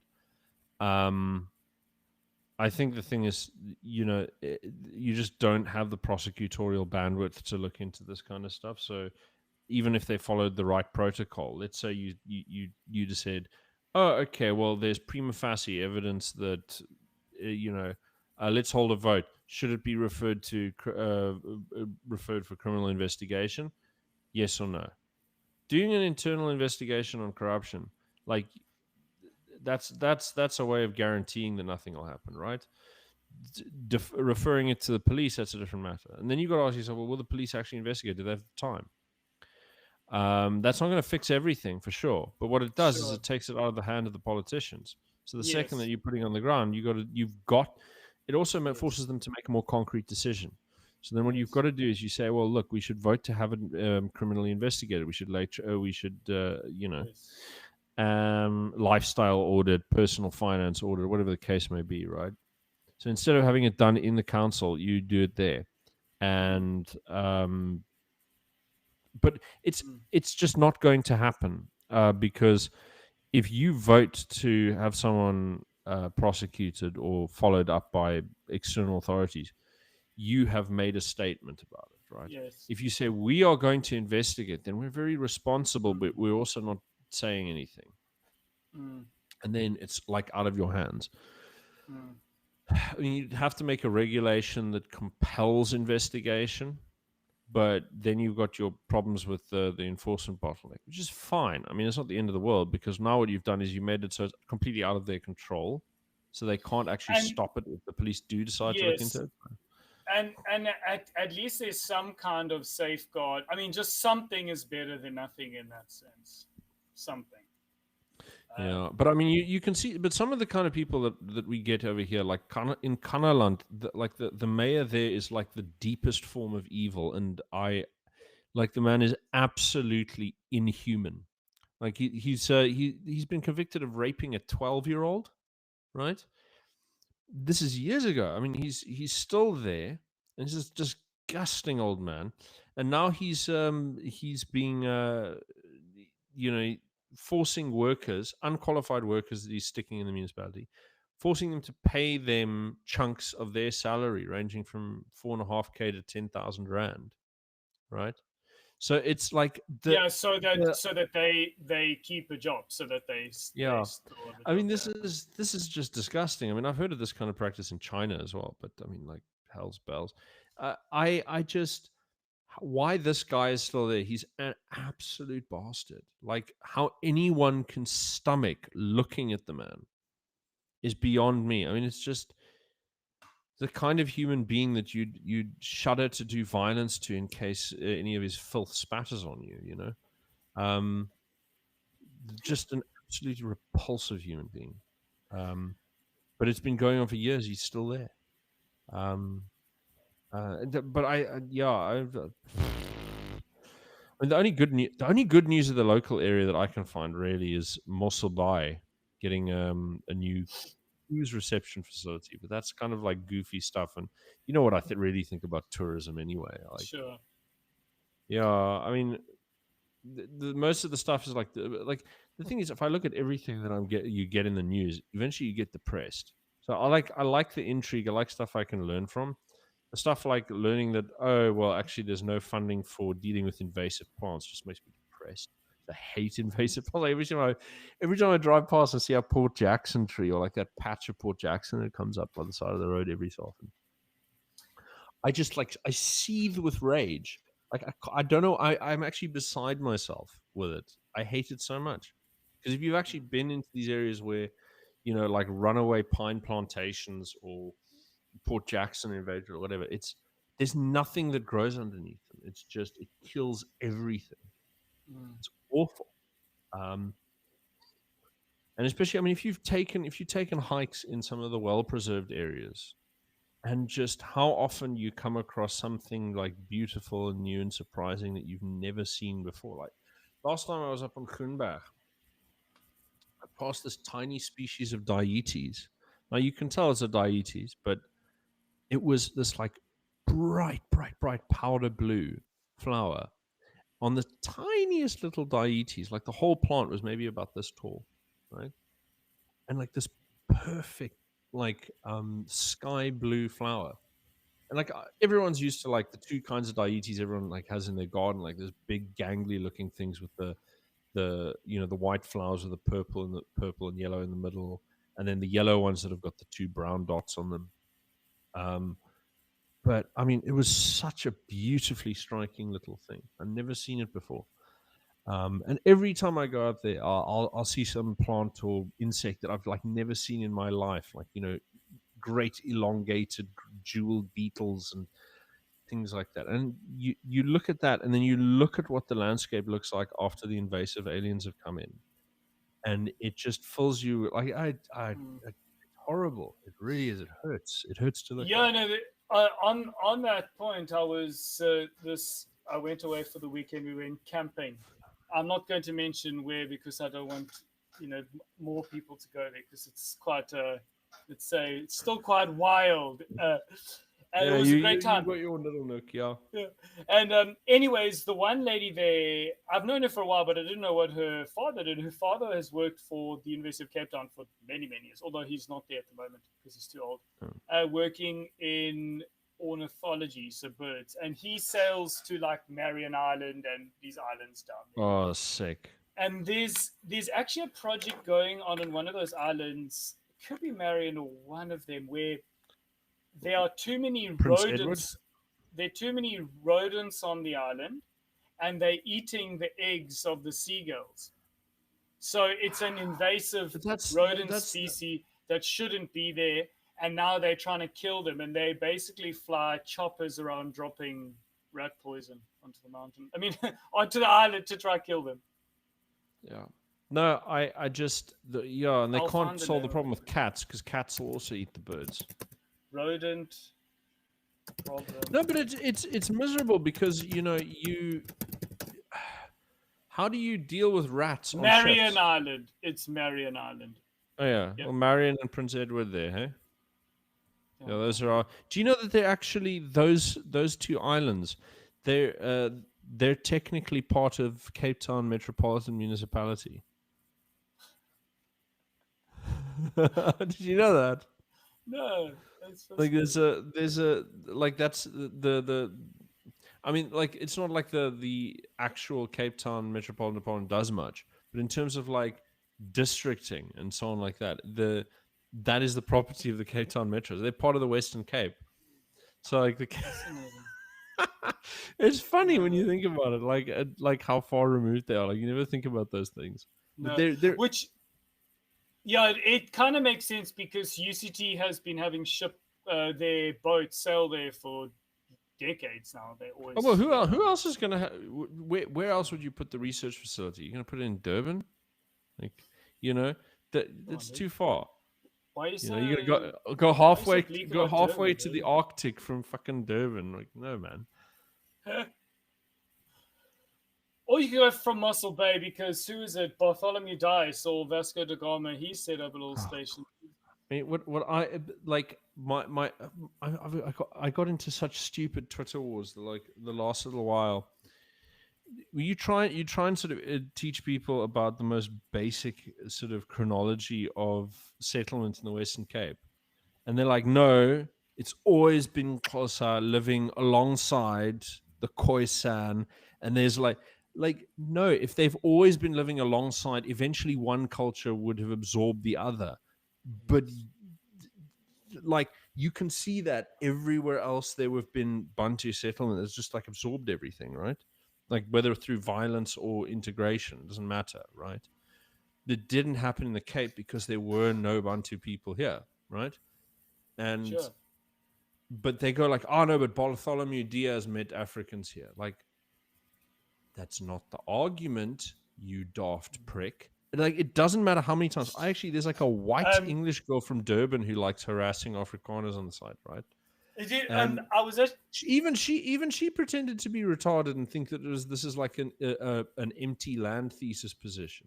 Like, yeah. no, I, it's simply pointing out that there's ethnic distinctions between different groups of people. You know?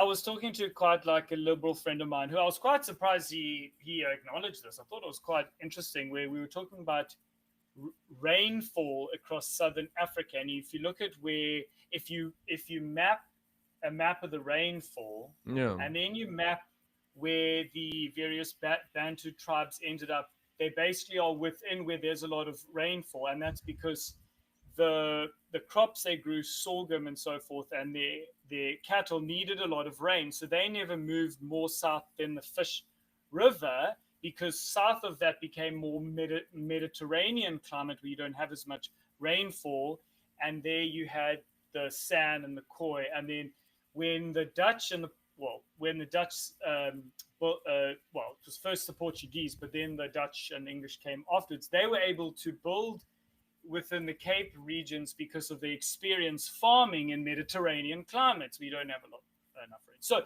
if you look at it purely from a rainfall perspective,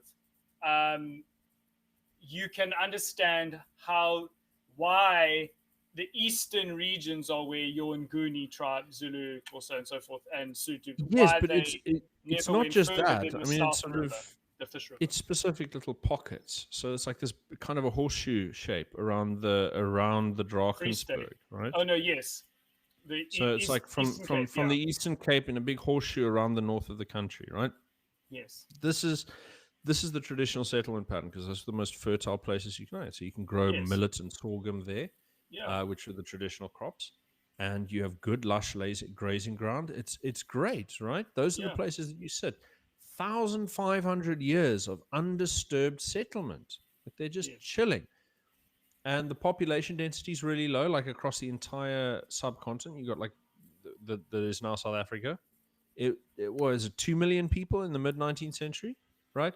Now we don't know if that 2 million is 2 million because of Shaka or not. Like the numbers, the score is not in. I know there's like a big debate around this that Julian Cobbing started in the 90s, and I don't want to get into that. But if you simply look at like normal fertility rates calculated backwards from the 1911 census, which counted 6 million people, you've got 2 million in the mid 19th century. So this is like you try and think about that. I mean, like imagine you take the like less than the population of PE, and you just spread it out across the entire country, and you're going to tell me like, do you know what I mean?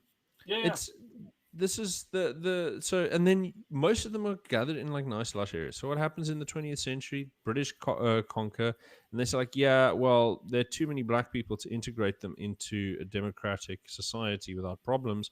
So let's just hive them off and govern them separately, right? So that's what the British decided with the Homelands policy, and the Afrikaners inherit this system.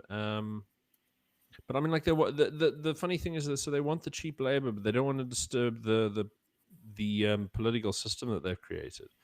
Mm. So they do migrant labor with poll taxes as a negative incentive to force them into the cities. So this creates this is how you get to apartheid. It's you start with existing settlement patterns. So white people settled in areas where they could have some distance between them and black people, but with the act of empire, it becomes a forced economic integration with social distancing. That's what's really happening. Is the social distance becomes reified and codified, but you also force an economic integration through by coercive and violent means. That's really what's going on. And so people talk about like, oh, they forced people apart. Well, sort of. I mean, like they tidied up the borders and they dealt with a lot of people who had, settlements in what they called the Republic, which is like the white area outside the Bantustans, right?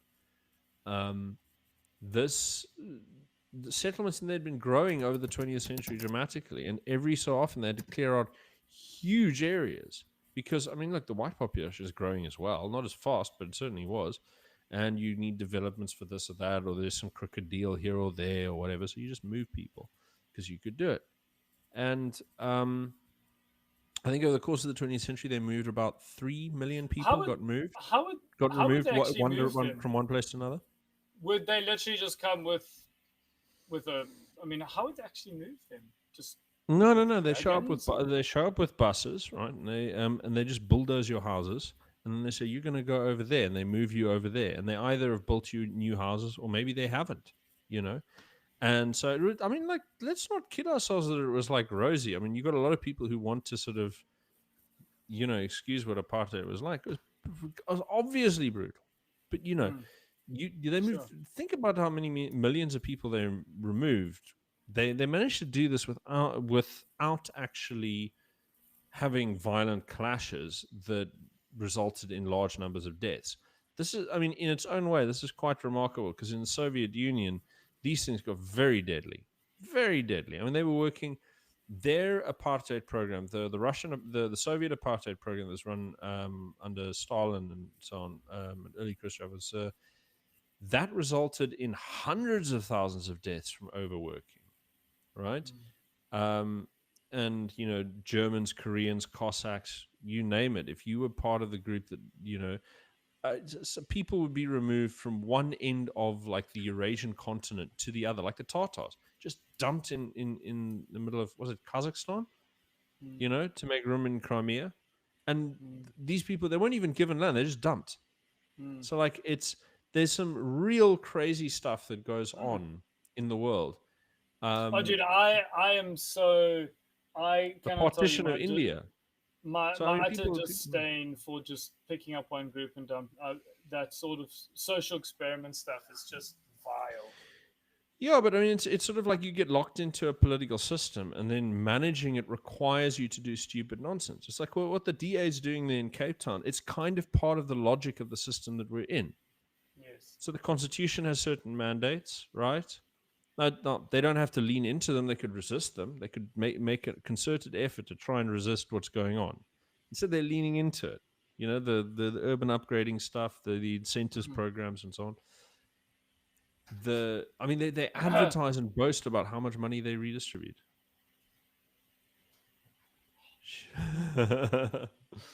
All right, I think perhaps on your behalf, I shall try and wind up somewhat. Yes. Um, Okay, let me hop off just to let everyone know I did just publish an article, a response to the Cape Argus.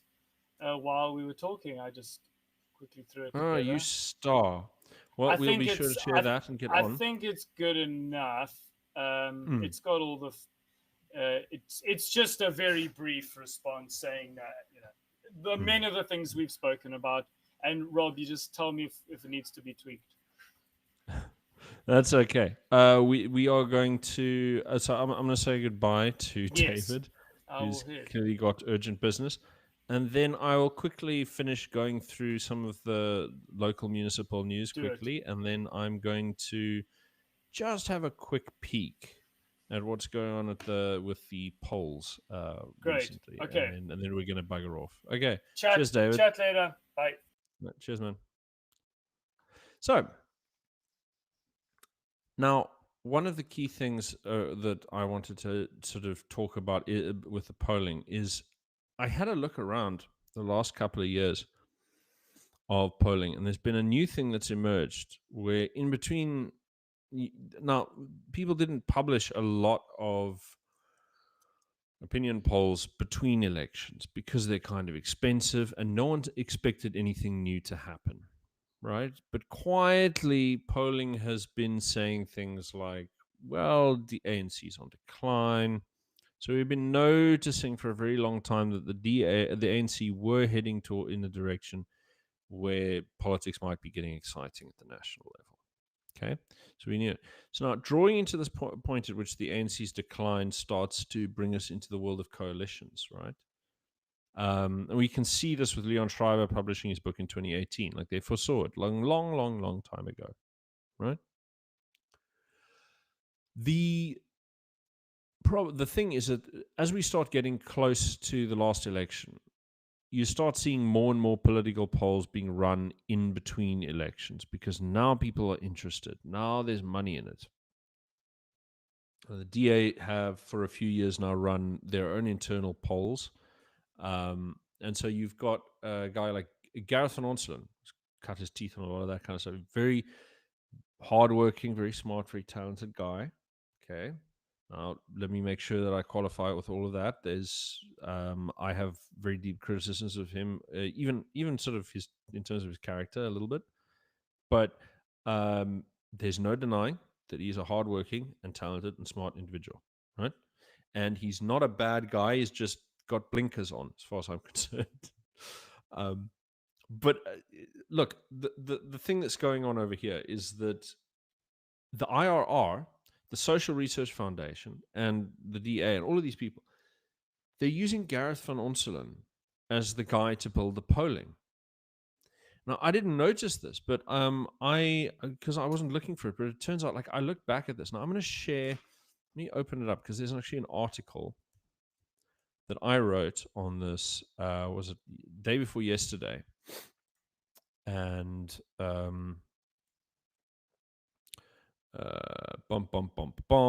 share screen. There we go. And then we're going to actually share the news that we have both forgotten, because this has been the world's most chaotic and stupid possible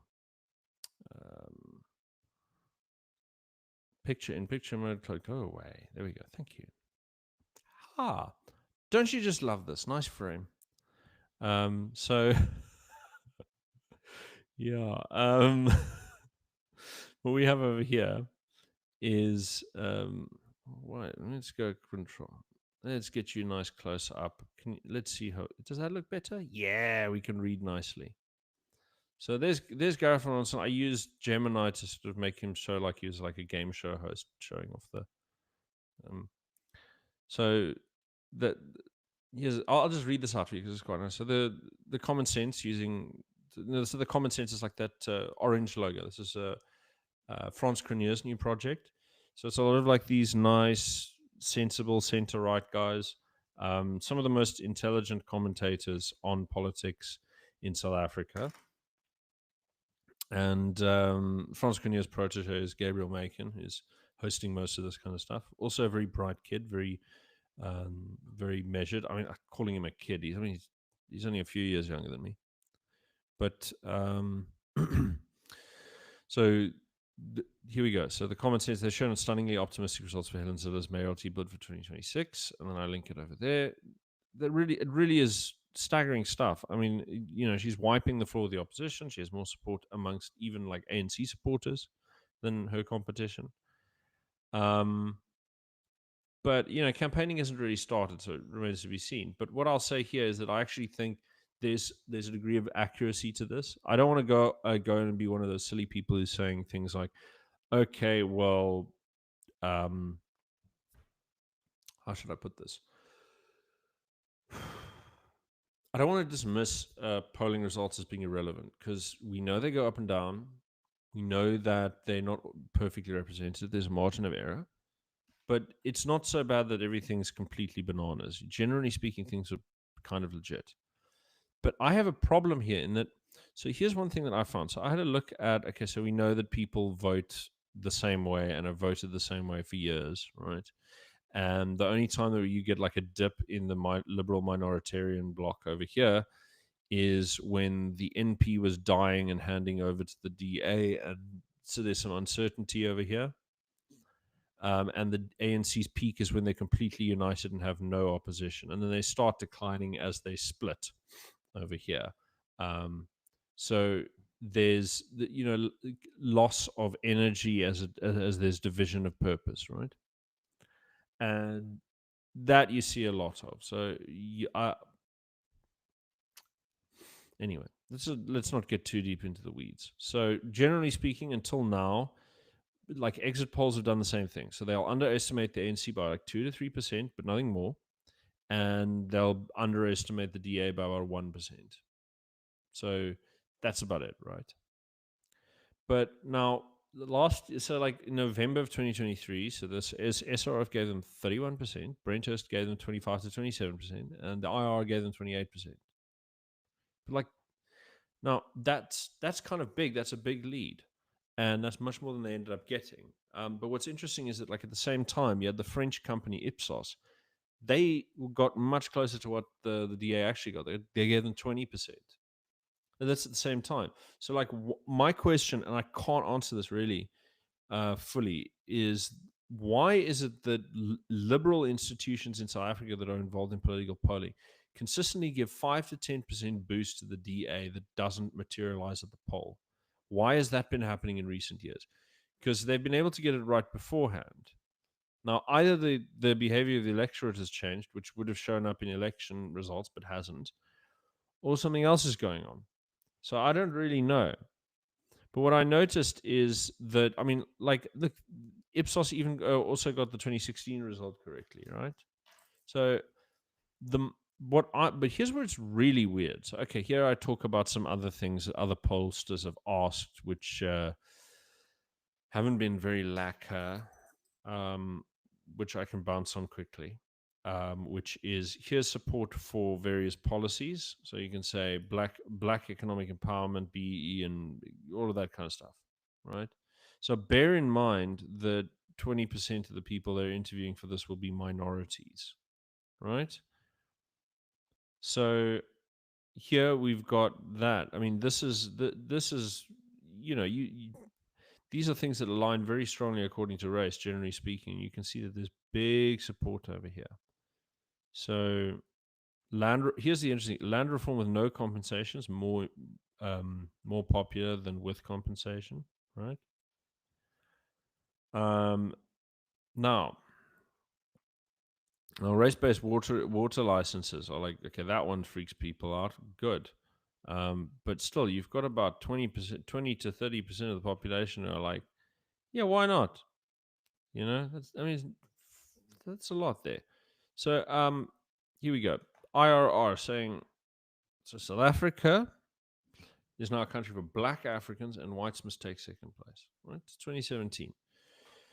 So black people, sort of 61% say, yeah, it's for us. Now, of course, um, that's an interesting one amongst white people. They're very interesting, right?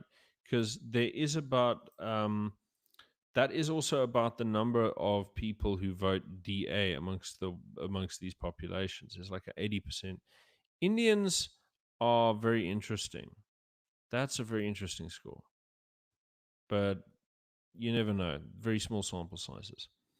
What's interesting is we repeated the same figure so Gareth Ronaldson was commissioned by the CIAG to do this poll for the Cape Independence movement like a couple of years ago, 2023, and he got the same result again 6 years later.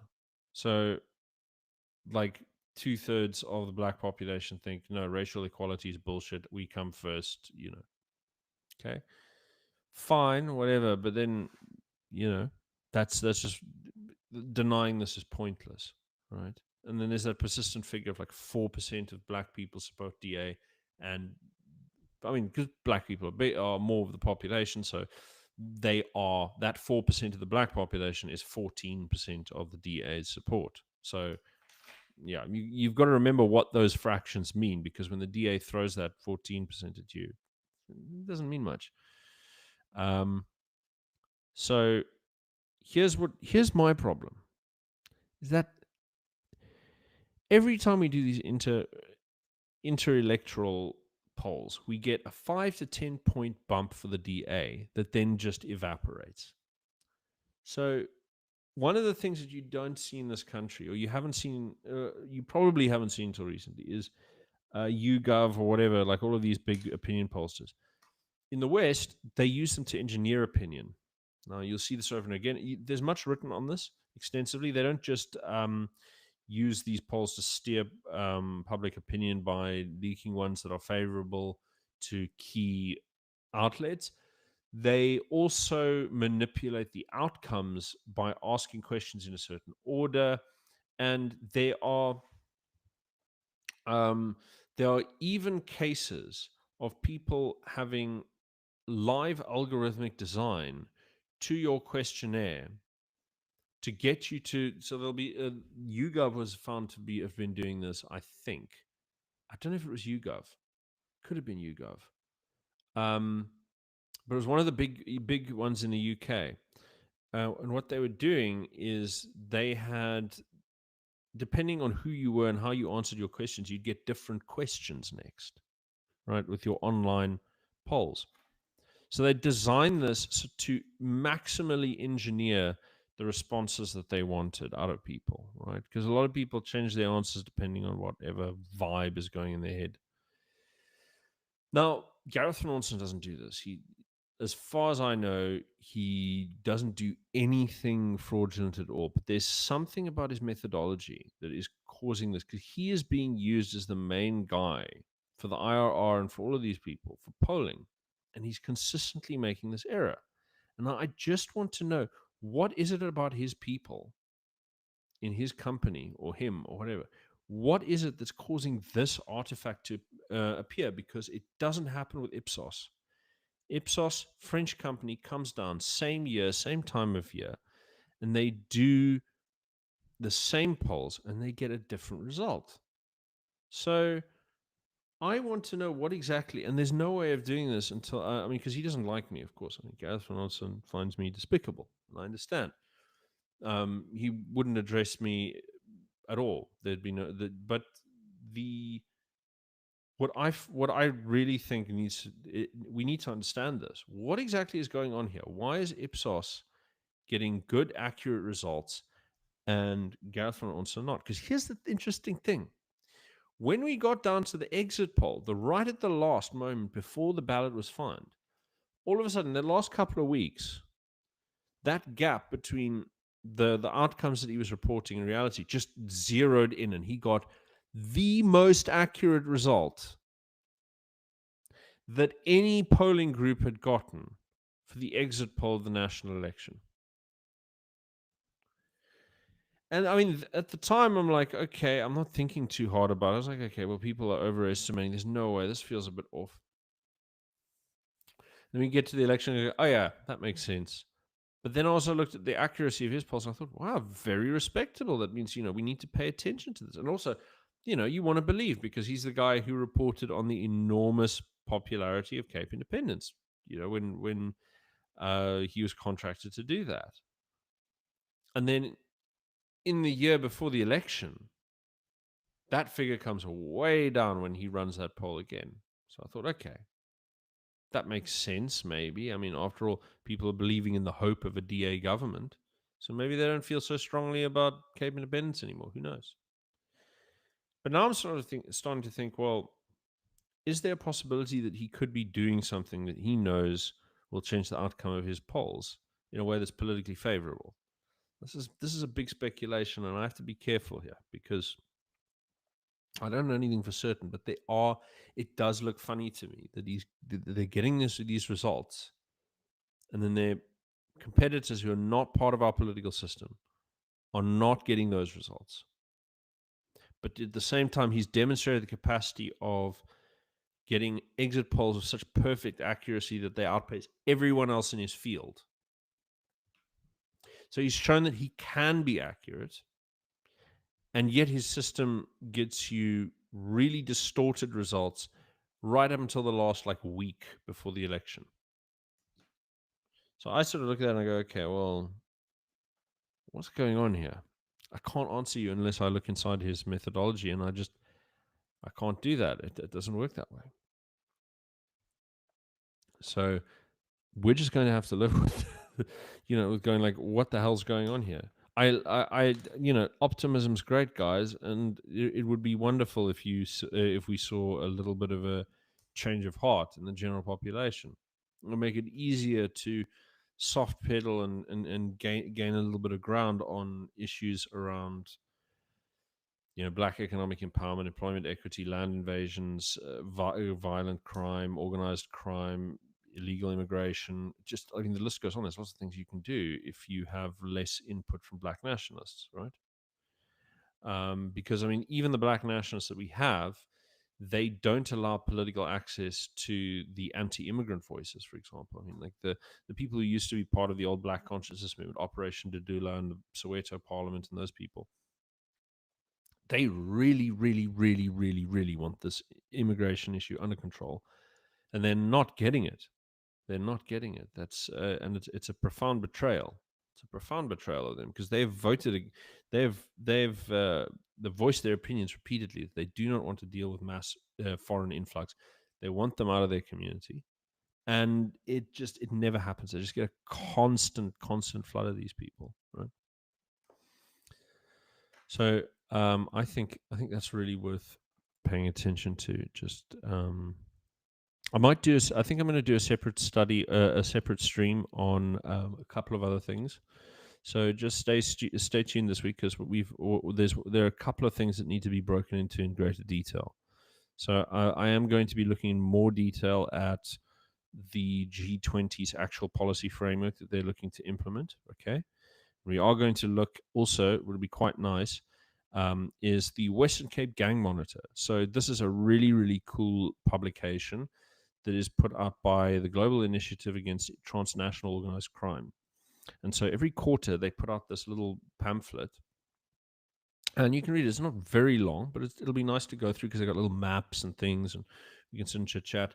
The main thing about it is the gang landscape is always changing, and it's a very big part of how people, sort of how things are going on in the Cape. And one of the things I've been very curious about is how things have been changing since the GNU, because there's been a complete realignment of the Western Cape SAPs, like General Teo of Crime Intelligence, who is part of that sort of horrible network of people who were implicated in Charles Kinnear's murder. Um, the whole network that Becky Cele sort of set up in SAPS here in the Western Cape were part of a pact that Jacob Zuma made in 2011 with the gangs.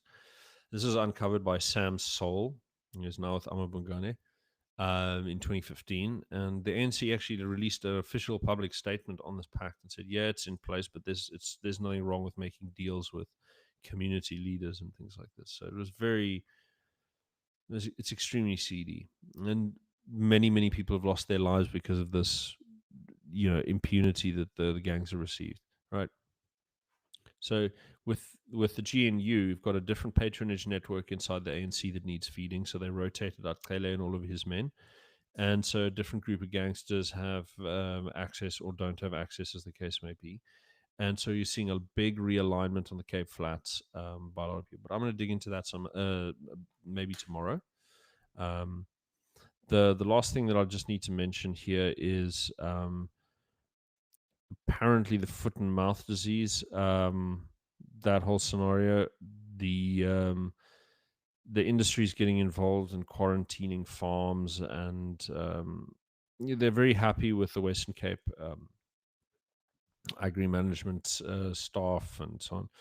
So it seems to be contained for now, but I'm just sort of keeping one eye open on that, because beef prices are already bananas. We don't need to have it getting worse. Um, Now, when I was talking coalition politics at the local level, one of the other things is uh, how the DA have been using. They walked over to the EFF in Teerwaterskloof to try and support the dismissal of a senior manager outside of regulated disciplinary processes. Now, this has been going on for a little while.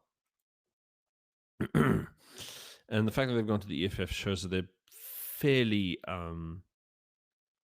they're fairly desperate. They wanted to kick the Good Party out of their coalition, and so obviously Brett Heron is furious. Again, just a flag up. If you want to keep track of things that are happening locally, one of the good people to look at is Brett Heron. Now he's a bit of a lefty sort of lunatic, but he's very sharp, and he tends to come up with a lot of stuff that you're not going to find out elsewhere, even in most of the papers. Like one of the big ones that he came his party delivered, which I didn't know, which I wouldn't have noticed if it wasn't for them, was the what's his name, Jordan Hill Lewis. There's a case of him abusing his powers to intimidate one of the people in his mother-in-law's neighborhood because of a personal dispute between the two of them. So I mean, there's stuff like this where you just the other thing is that he did an interview with, I don't know if it was with Roscoe Palm. Might have been with Roscoe Palm. Roscoe Palm's another smart fella, also just hopelessly left wing and a bit silly, but still bright. Got a lot of info in his head.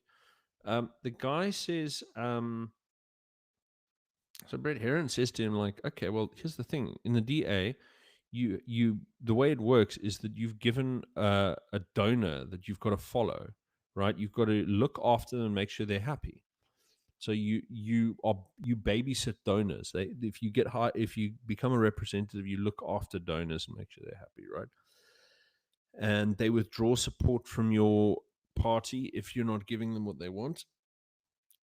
Oh, sorry, I'm getting stiff as a board here. I'm gonna wind this up soon. But yeah, so you look after your donors, you make sure they're happy. It's the party, like what's happening on the ground, corruption, general sense of happiness and well-being and not messed withness.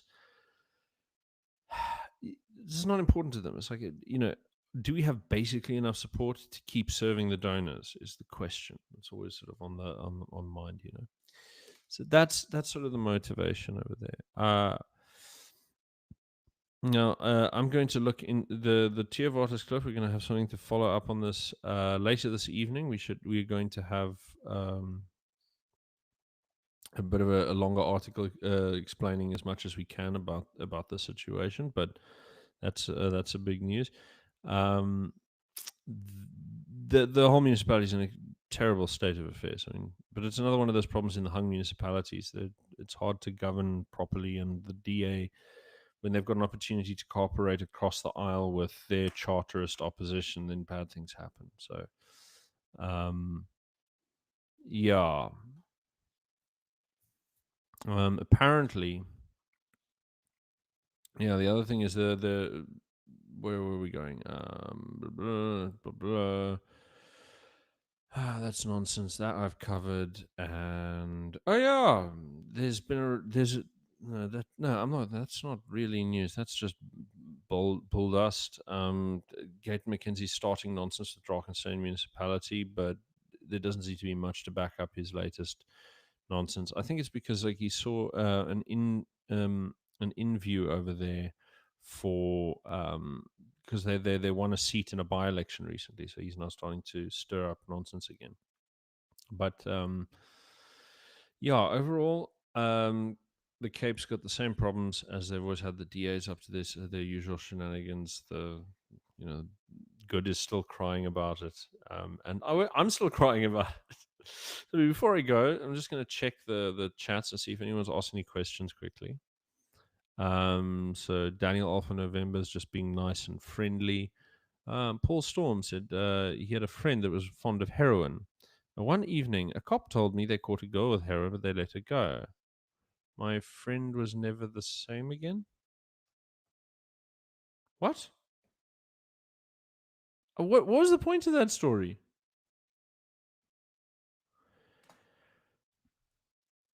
Oh, right. Oh, so the girl is the. Right. Okay, I get what you're saying. Yeah. Okay. No. Cape Town is very weak. I've been hearing about it since the ULA days, and it's gone nowhere. Look, the ULA are they are catastrophically bad. I think most people, the only guy in the movement that has really been pulling his weight, honestly, if we're being perfectly frank, it's Phil Craig. And I know that Jack Miller will be unhappy to hear me say that, but it's true. It's true. He's really been pulling his weight, and we haven't got anyone else who's of that caliber, I'm afraid. And we need many more. Robert King might be, but he's going to be busy soon. So such is life. It's very sad. Someone saying great show as always. Thank you very much, Mr. Deep South WC. Coney current year. My goodness, that's a crossover. You're the main comment guy from Academic Agents channel, aren't you? Imagine if the independent Cape with the Northern Cape dominated the industrial supply chains of cobalt, copper, and manganese from the interior via rail freight. I have dreamed about this.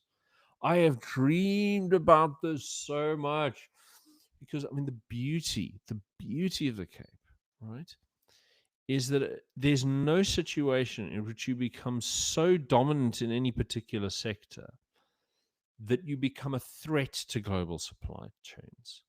You're always a facilitator. And that's the thing. There's this beautiful balance that an independent capability, like everywhere we are, there's this, you provide extra slack in the system, right? So for example, the sea lanes beneath us, they're not a choke point, right? They're a soft choke point. So the roughness of the seas does increase your sort of hazard, even for modern ships. though they can sail through it. Ideally, you want to stock up and stop at Cape Town and have everything checked and refitted and so on. So that sort of refreshment station position is really good. It's fantastic for handling overflow if the Red Sea gets in trouble, which it's likely to do many times over the coming century. And we have we have the largest and purest deposit of rare earth elements in the world. At Steenkampskraal, which, I mean, it's only recently that people have been getting excited about it, but I've been reporting upon it since I saw it years ago. The second I saw it was like in the first couple of months that I was running the paper. I was like, Steenkampskraal, this is what people should be looking at. Business has been picking up on it lately because they've started digging the stuff out. So we're seeing this going, but no, big business. That we've also got if you include the Northern Cape, we've got uranium, we've got iron, we've got manganese, we've got we could be completely industrially autarkic. Yeah. I mean, okay, we haven't got the coal fields. Sorry, but oil and gas. There's actually a fair amount of oil and gas off the coast, enough to be getting on with. And then you can do DRI process for industrial steel production with syngas. So you use okay, but that infrastructure is in Secunda, which is then you'd have to build it again. But it doesn't matter. But yeah, there's like enough of this. You could run your own manufacturing sector. You have good farmlands. You have food security. You are a good connecting link to the whole interior for export of minerals and all kinds of stuff. And it'd be wonderful. And the thing is, at no point we don't have like one mineral that we dominate so much that we'd be able to destabilize the market. I mean, even Steenkampskraal, right? Huge rare earth deposit, massive, juicy one, right? But still, China controls so much of the market. This, it's not a threat to them. It's just something we can make a nice amount of money on. And I just dream about this so much because there's this lovely balance. I mean, South Africa hasn't quite got it because we're too unstable. But the Cape, just the ability to just wind down on the being political about stuff thing. Just to have a country where we can just stop thinking about this like flipping decolonization nutcase nonsense, and we can just quietly retire from most global governance initiatives and just be boring and quiet and cozy and just relax. That's the ideal, is really to just have a country that works and takes a couple of steps back from the international system. That would be ideal. To just be a quiet little backwater that runs really sweetly. That's ideal. You don't need to have an empire. Besides, empires bring trouble. You don't want trouble. No, I like it. Anyway, what I wanted to say is thank you all for tuning in, and thanks for staying as long as you did. It's nice to see our numbers break through into double digits finally. So yeah,